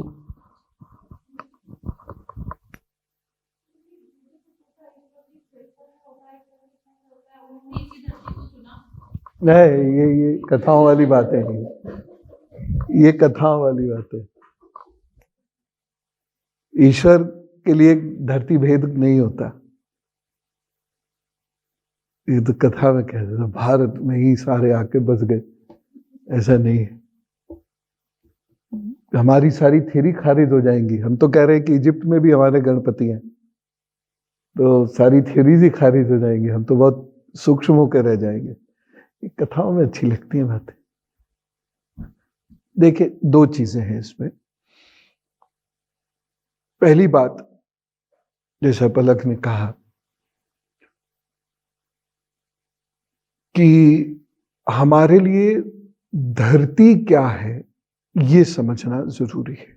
हमारे लिए धरती, आज का जो भारत है ये उस समय नहीं है। जम्बू द्वीप है, और जिस वक्त की हम बात कर रहे हैं उस वक्त जम्बू द्वीप भी नहीं है। उस वक्त भूखंड है जिसको हम धरती कहते हैं, धरती। यानी समुद्र में जितना भी बड़ा पीस ऑफ लैंड था वह सब धरती है, ठीक है ना। वह धारण कर रही है, वो सब पृथ्वी है। हालांकि उसको पृथु जी के नाम से जाना गया। वो सब पृथ्वी है। तो वो सारी चीज हम धरती के रूप में अपने शास्त्र में निहित कर रहे हैं, पहली बात। तो ऐसा नहीं है कि बाहर कुछ नहीं हुआ, लेकिन बाहर जो हुआ वो बहुत लेट हुआ, और हम इसमें अफ्रीका को इंक्लूड करते हैं। ठीक है, उसको आगे जाके उसको एडम एंड ईव कहा गया, लेकिन हम उसको इंक्लूड करते हैं और उसे हम असुर क्षेत्र कहते हैं या पाताल क्षेत्र कहते हैं, अरब क्षेत्र कहते हैं, जिसे आज अरब नाम से जाना जाता है, अरब लैंड। ठीक है, तो वो सब इसमें इंक्लूडेड है। तो जब हम धरती का कंसेप्ट देते हैं तो वो धरती वह धरती हमारी धनुष कोटि में पूर्ण नहीं होती है। वह धरती हमारी अफ्रीका तक है। अब इसका मतलब ये नहीं है कि वो इंडिया का पार्ट है। इंडिया का पार्ट नहीं है वो। इंडिया एक अलग नॉमेनक्लेचर है जो हमें विदेशियों ने दिया, और उस वक्त भारतवर्ष भी नहीं है, उस वक्त हिमवर्ष है। मैंने एक बार, हम जब भारत को समझ रहे थे, मैंने आप लोग को बताया था, बुक्स भी कुछ उसमें, तो वह भारतवर्ष भी नहीं है उसमें। और भारत का भी बहुत सारा हिस्सा जैसा आज दिखता है वैसा नहीं था। भगवान शिव की तपोस्थली सिंध प्रदेश है, सिंधु देश जिसे कहते हैं। बाद में कैलाश होती है। इसलिए हड़प्पा की खुदाई में शिवलिंग मिलते हैं जो बड़े आकृति के भी और बहुत छोटी आकृति के भी हैं, जिसे लोग आभूषणों की तरह पहना करते थे।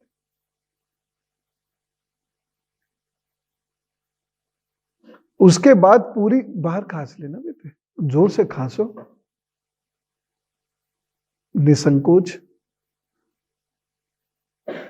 दबा के खांसो, खांसी नाक से निकल गई तो गड़बड़ हो जाएगी।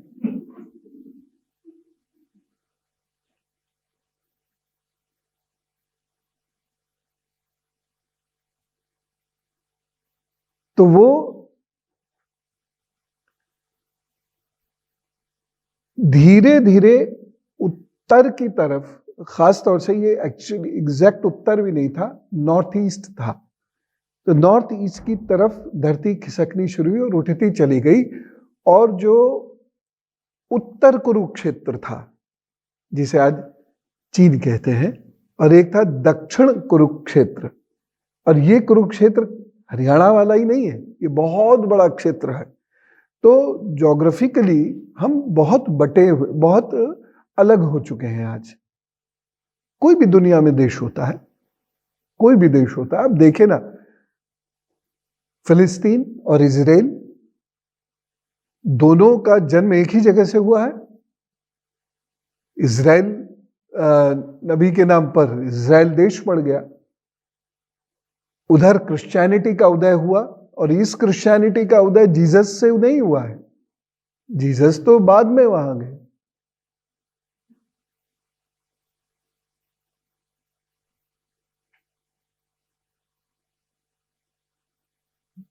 तो इस तरीके से आज देखें तो वो एक छोटा सा एरिया रह जाता है। जो कुरान मजीद में मक्का की बात की है, तो रिसर्चर्स ने कहा है कि ये वो मक्का नहीं है जो यहां सऊदी अरब में है।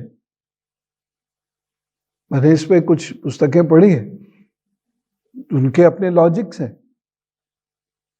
क्योंकि जिस तरीके से ट्रैवल करते हैं सल्लल्लाहु अलैहि वसल्लम, मोहम्मद साहब में पीस बी अपॉन हिम, तो वो ओवरनाइट, अब चमत्कार हर जगह हर धर्म में दिखाए गए, वो अलग बात है कि हम अपने धर्म के चमत्कारों को डिफेंड नहीं कर पाते। वहां भी वो पंख वाले घोड़े पे बैठ के रातों रात पहुंच गए।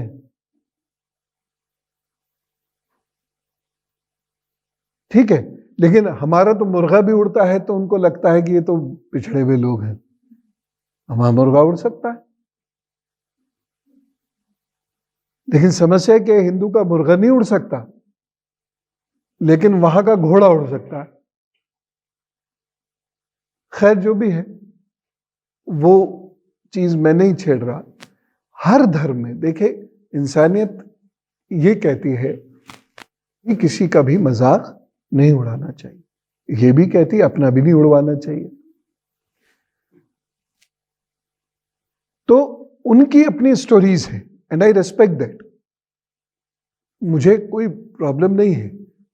दिक्कत केवल उन चंद बुद्धिदादों लोगों से होती है जो प्रॉब्लम क्रिएटर से।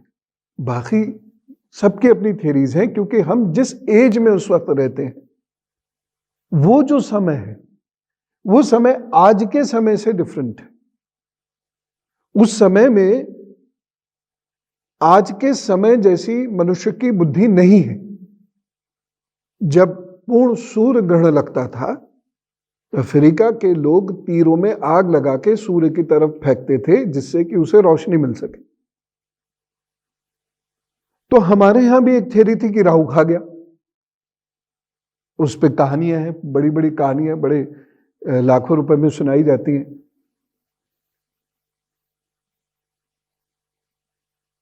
ग्रहण का अर्थ है निगलना, खाना। भोजन ग्रहण कीजिए, ग्रहण का अर्थ है खाना। क्या खा गया? अंधेरा खा गया। तो हर धर्म में, पंथ में, संस्कृति में, सभ्यता में कुछ ऐसी विचित्र विचित्र कथाएं, कहानियां होती हैं जो मनुष्य की उस वक्त समझ में नहीं आती, धीरे धीरे समझ में आती है। तो भारत उस समय का जिस समय की ये बात हो रही है, उस समय में अगर आप देखें तो बहुत बड़ी लोकेशन है जिसको हम धरती कह रहे हैं, और ये सारी लीलाएं धरती में हो रही हैं।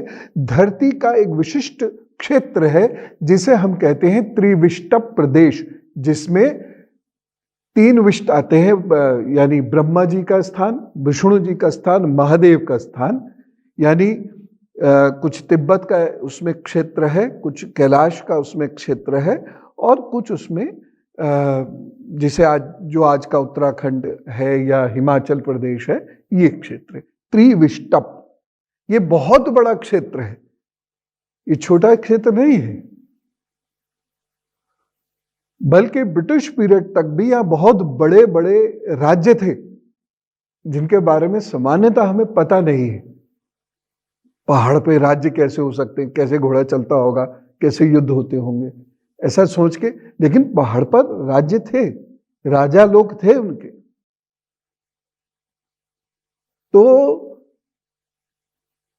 पहली चीज तो ये आ जाती है। और फिर दूसरी चीज ये है कि देखिए ज्ञान का उदय कहां हो रहा है, और वह उस ज्ञान को किस रूप में देख रहे हैं।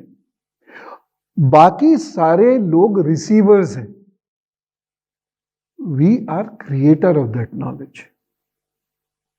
ये फर्क पड़ता है।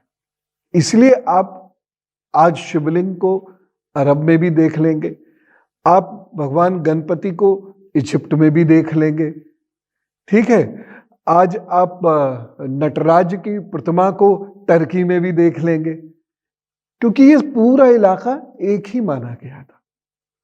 ये ऐसा द्वारपाल, अफ्रीका में भी आपको खुदाई में कहीं ना कहीं मिल जाएंगे द्वारपाल, जो कि यहाँ का कॉन्सेप्ट है। और यमराज जैसी शेप की प्रतिमाएं मिली हैं, ठीक है। और इजिप्ट में तो गौ पूजा भी होती थी, हिथर गॉड उसको बोलते रहे, और उस वक्त इजिप्ट में बहुत बारिश होती थी।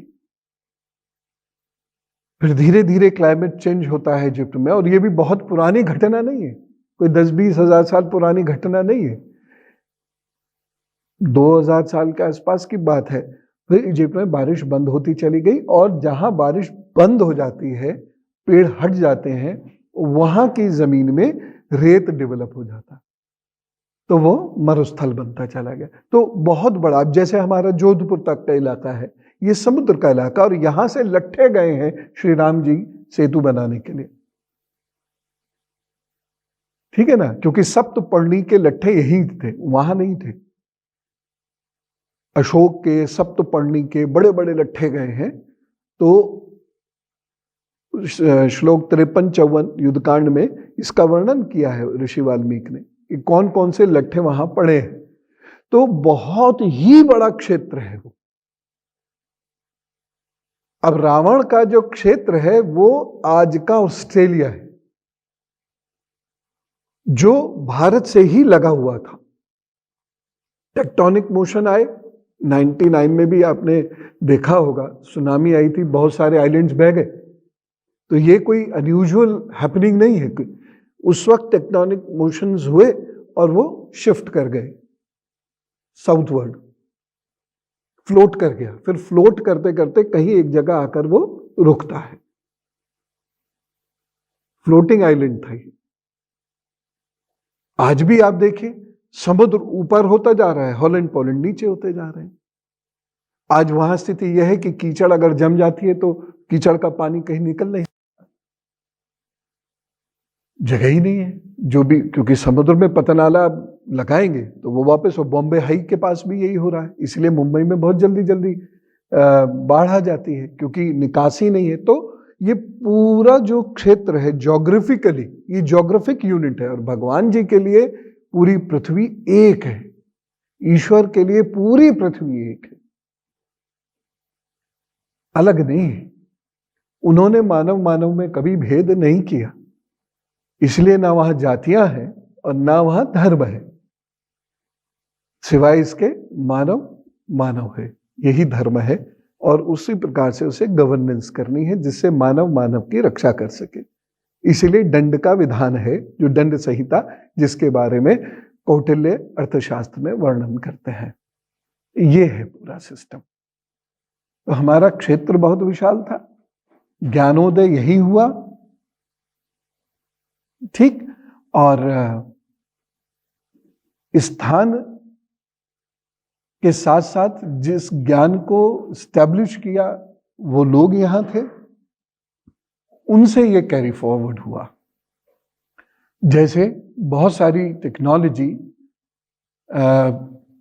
जैसे मेटा डेटा है, अमेरिका में उदय हुआ, अमेरिका वाज द क्रिएटर, तो बाकी जगह ये हमने फैच की है, हमने उससे बोरो की है, ये मतलब।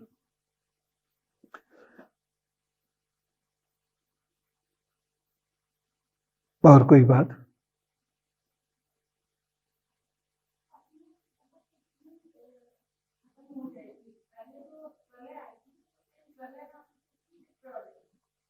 ऑब्वियसली कुछ तो हो गई जो खत्म हो गई।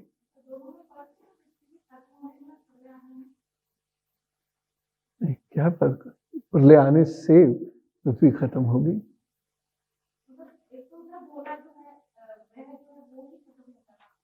यही तो प्रलय कहते हैं। 6 प्रकार की प्रलय है, जब समाप्त हो जाती है उसे महाप्रलय बोलते हैं।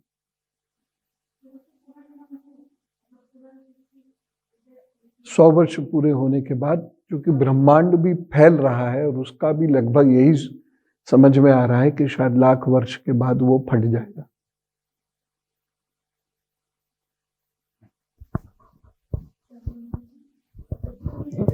हमने ये तय किया था ना, माइक्स में बोलेंगे। यही ब्रह्मा जी कर रहे थे।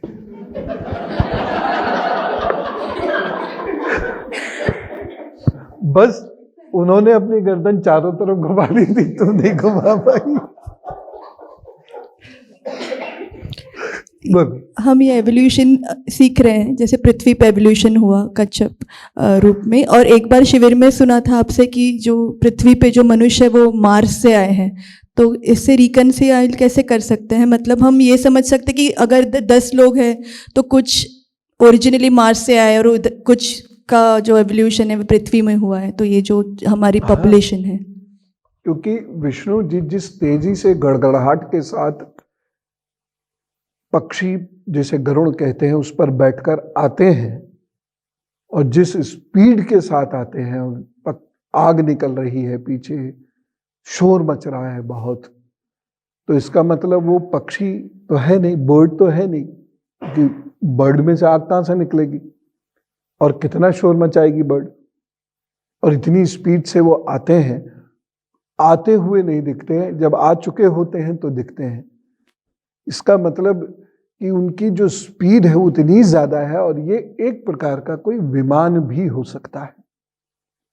अब आगे इसमें जब आप पढ़ेंगे तो, हालांकि ये प्रेमोनिशंस हैं, कयास हैं, हमारे कंजक्चर्स हैं, अब मुझे नहीं पता कि ये एग्जैक्ट थ्योरी बनेगी कि नहीं, लेकिन मैं इसे मानता हूं कि हमारा इंटरेक्शन एलियंस के साथ था। हम ही उन्हें एलियंस कहते हैं, उस वक्त तो वो नोन हो सकते हैं, नोन हो, और कहीं ना कहीं हमारा उनसे कनेक्शन था, है भी, आज भी है। पता नहीं आप में से कोई उस ग्रह से ना हो। सीरियसली कह रहा हूं।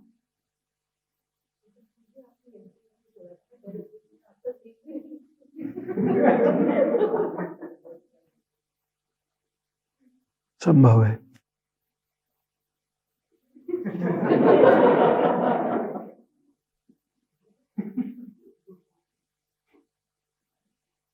संभव चला गया। हाँ,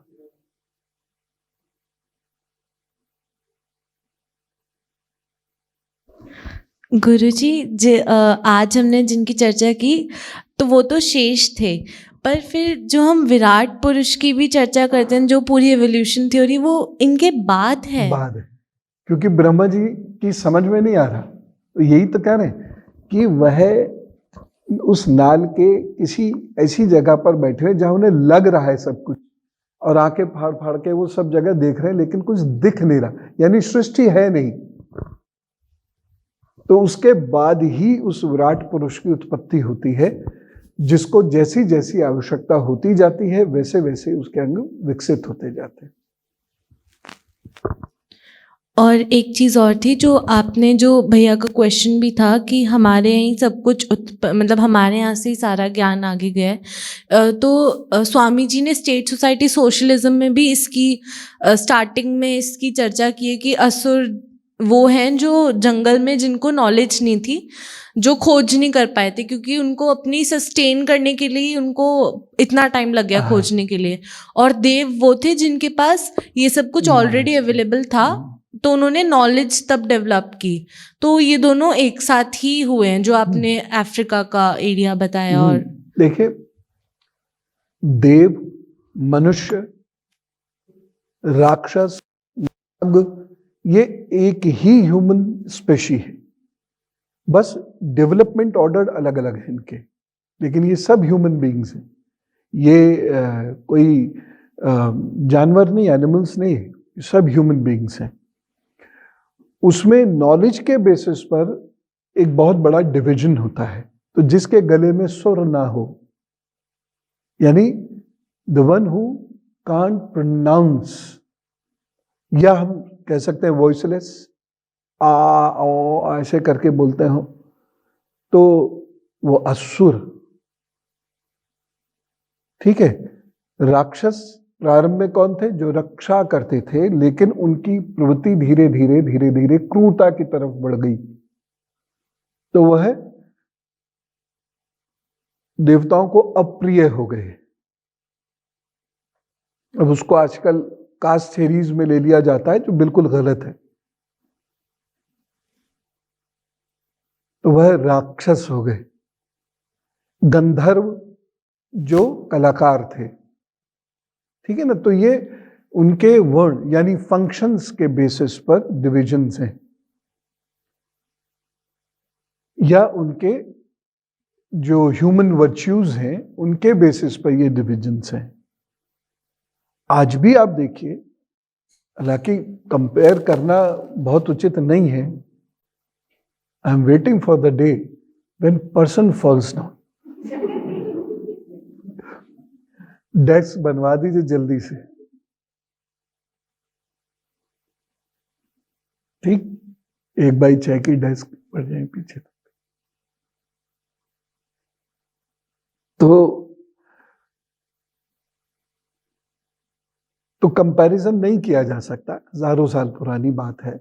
लेकिन ऐसे ही मैं कर रहा हूं, एक जनरल म्यूजिंग्स के रूप में। तो कुछ इलाके हैं, देखिए, बहुत पिछड़े हुए हैं, आज भी वहां नॉलेज नहीं है, ठीक है ना, इंफॉर्मेशन नहीं है। भारत में भी देखिए तो वो डिवीजन है। आप लोगों में से कुछ लोग ने रिसर्च भी की थी डिजिटल डिवाइड के ऊपर, तो वो यही तो है। एक इलाका ऐसा है जहां नेट नहीं पहुंचता, वो लोग नहीं पढ़ पाए, वो नॉलेज नहीं ले पाए, जो उस जगह के लोगों ने ले ली जिन पे नेट था, है ना, कोविड के दौरान। तो नॉलेज एक बहुत मेजर रोल प्ले करती है, the most powerful instrument on the earth. तो उसी के बेसिस पर ये डिसीजंस होते थे पहले। नॉलेज है, और इसी के बेसिस पर योग शास्त्र खड़ा होता है। योगस्य चित्त वृत्ति निरोधः, चित्त की वृत्ति का निरोध, यानी वृत्तियां कौन कौन सी हैं? मूल, एकाग्र और निरुद्ध। तो निरुद्ध एकाग्र स्थिति से मनुष्य गुणी होना शुरू होता है, और उसकी बुद्धि में स्थायित्व आना शुरू होता है। स्थित प्रज्ञ नहीं, वो अलग चीज है, ठीक है। और उसके बाद उसकी बुद्धि बढ़ती जाती है। तो ये सारी चीजें कहीं ना कहीं ज्ञान कर्म की कुशलता पर ही निर्भर है।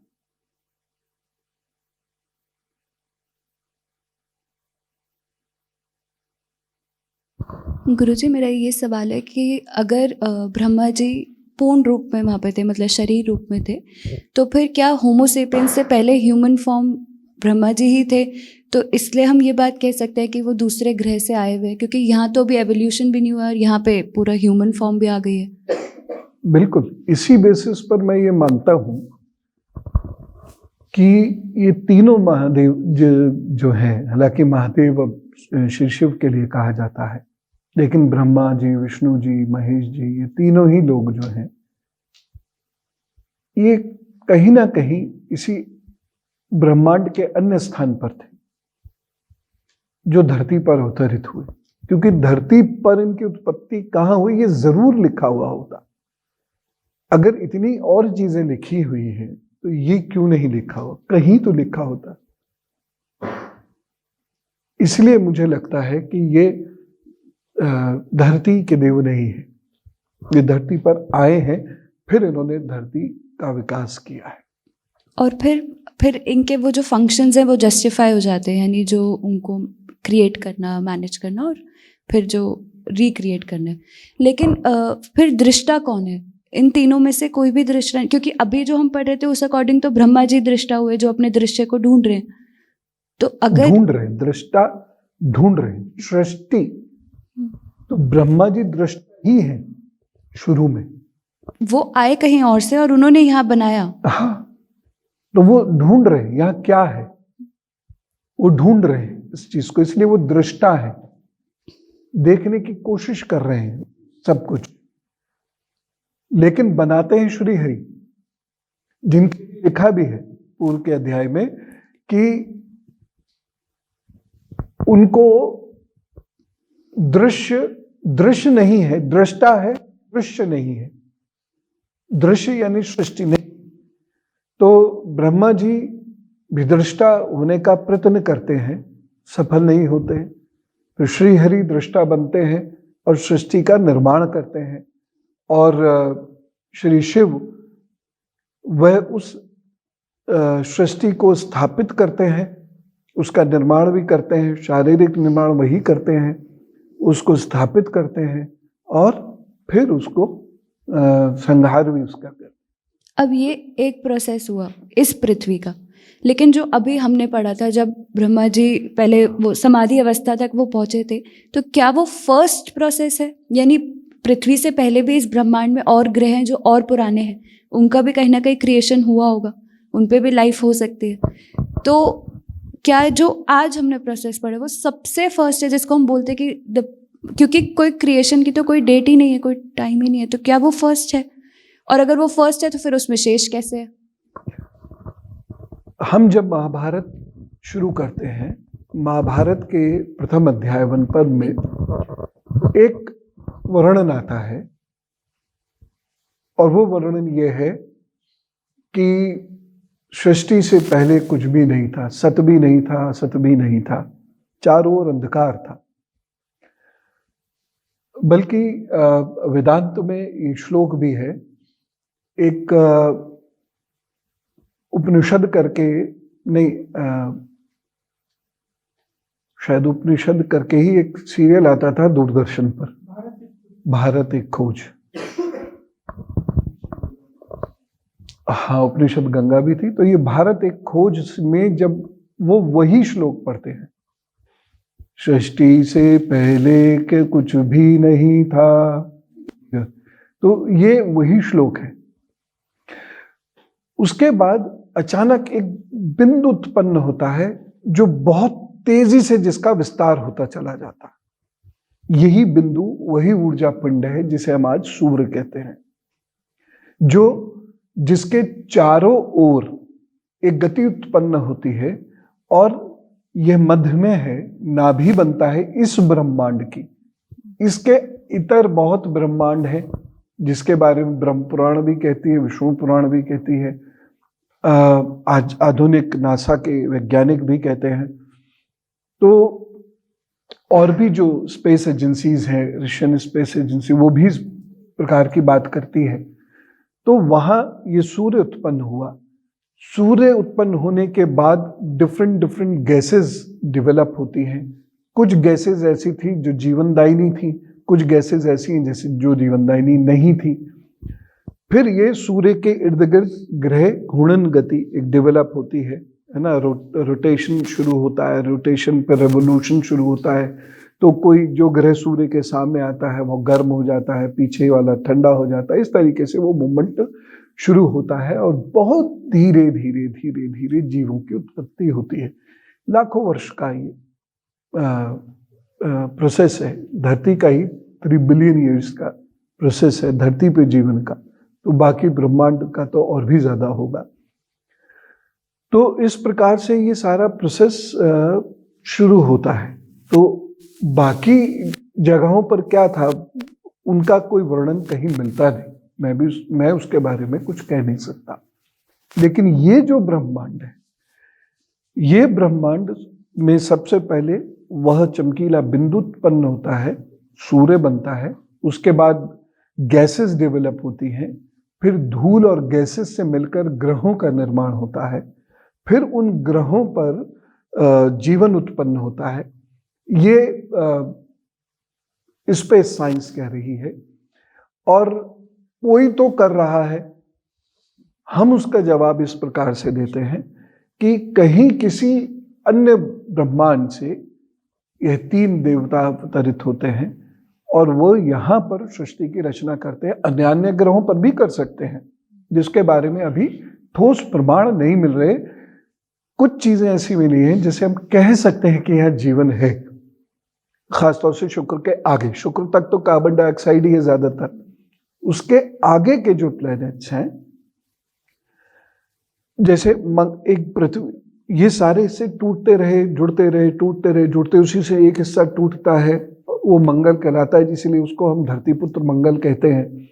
उसका नाम धरतीपुत्र ही रखा है। तो हो सकता है वहां पर जीवन हो, हीट ज्यादा है वहां, लेकिन जीवन हो सकता है, क्योंकि वहां पर जो रॉक स्टाइल है वो कुछ उस प्रकार का है। तो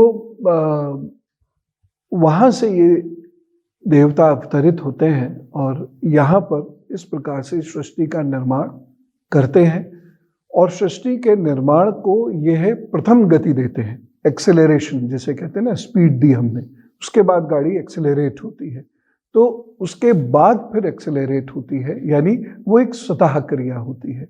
तो दोनों ही क्रियाएं हैं। जो बायोलॉजिस्ट हैं वो उसको मानते हैं कि ये जो फॉसिल्स की स्टडी करते हैं या जो एंथ्रोपोलॉजिस्ट्स हैं, उनमें से ज़्यादातर लोगों का ये ओपिनियन है कि सब कुछ एक क्रिया के द्वारा हुआ है जो सेल्फ प्रोपेलेंट है। हम उसको ये कहते हैं, अगर हम विशुद्ध अध्यात्म की सारी रचना ईश्वर ने की है, लेकिन एक मध्यम मार्ग भी है, मैं जिसे मानता हूं कि एक चीज एक्सेलरेट होती है और उसके बाद वो डेवलप होती चली जाती है। जैसे हमने मान लीजिए एक जगह घास लगा दी, जस्ट एन एग्जाम्पल, एक जगह हमने घास लगा दी और वो घास धीरे धीरे बढ़ती चली जाती है, अपने आप बढ़ती है फिर, लेकिन लगाई हमने। तो इस तरीके से जैसे डॉग की, जैसे हमारे यहाँ ग्रेट डेन है, तो ये ओरिजिनल डॉग ब्रीड नहीं है, तो इसकी उत्पत्ति कहीं से हुई और उसके बाद फिर ये फर्दर अपनी उत्पत्ति करता चला गया। तो पृथ्वी पर दोनों ही क्रियाएं होती हैं, ऐच्छिक क्रिया भी, अनैच्छिक क्रिया भी। और कुछ चीज़ें हैं जिनको हम एक्सेलरेट करते हैं और उसके बाद वो फिर सेल्फ मोटिवेटेड स्पीड से आगे बढ़ते हैं, एक्सेलरेशन जैसे। इसमें 2 सवाल और हैं छोटे छोटे। एक ये कि जो अभी आपने बताया, यही गॉड पार्टिकल थ्योरी जिसको हम बोलते हैं और बिग बैंग थ्योरी, वो उसी से आती है। बिग बैंग बोलते हैं, गॉड पार्टिकल दूसरी चीज है। हाँ सॉरी, बिग बैंग जो है, तो ये तो यानी एक गैलेक्सी का हो गया, बाकी गैलेक्सीज का भी हमें नहीं मालूम, ना उन्हें पता ना हमें पता जी। और दूसरा ये कि अब ईश्वर का रोल इसमें, आपने एक बार जब मैंने पूछा था कि ईश्वर ने धरती क्यों, मतलब सृष्टि क्यों बनाई, तो आपने कहा था कि कुछ चीज़ें उनके हाथ में भी नहीं थी, समय ज़्यादा बलवान होता है। तो आज जो आपने बात की थी कि the power was of time, काल, तो वो वही चीज़ वही है, काल के अनुसार उत्पत्ति होती है। यानी हो सकता है एक बैलेंस की ज़रूरत पड़ी हो सकता है एनर्जीज को सेटल करने की ज़रूरत पड़ी हो और वो धरती में वो चीज़ मिली हो उपयुक्त रूप से, तो और ये भी बहुत लंबे समय के बाद, पहले बहुत हीट थी, फिर हीट खत्म हुई, फिर क्लाउड्स डेवलप हुए, फिर पानी आ गया, फिर पेंजिया बना। तो ये लगातार प्रोसेस चलता रहा। उसके बाद फिर एक बिग फॉल्ट आया, उससे जो बड़े जानवर थे वो सब खत्म हो गए, जिसमें डायनासोर्स वगैरह थे।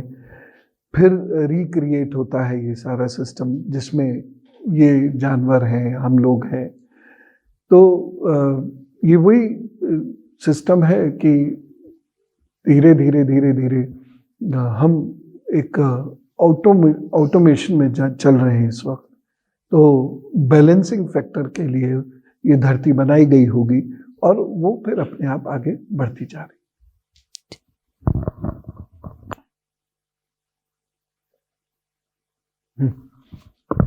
इसमें लास्ट है। इसमें आपने गुरुजी को पहले ये भी बताया था कि ईश्वर को जीवन की आवश्यकता क्यों पड़ी। आपने बताया था जो चेतन शक्ति विध्वंसक ना हो जाए, इसलिए उसे बांध दिया गया। चेतन शक्ति अनियंत्रित ना हो जाए, इसलिए उसे बांध दिया गया। तो जैसे आप बताते हैं कि जीवन और भी ग्रह पे हो सकता है, तो इसका अर्थ ये भी ना बेसिकली चेतन शक्ति सिर्फ यहाँ नहीं, कहीं और भी बांधी गई होगी। सिर्फ जो भी आप बता रहे कि यह काल की जरूरत थी, जैसे भी थी, आई थिंक उसी से कोरोलरी है कि जीवन और भी कहीं जगह हो सकता है। बिल्कुल बिल्कुल हो सकता। एग्जैक्ट तो उसमें नहीं कह सकते हम, लेकिन ये रीजन हो सकता। ठीक, चलते हैं यज्ञ पे।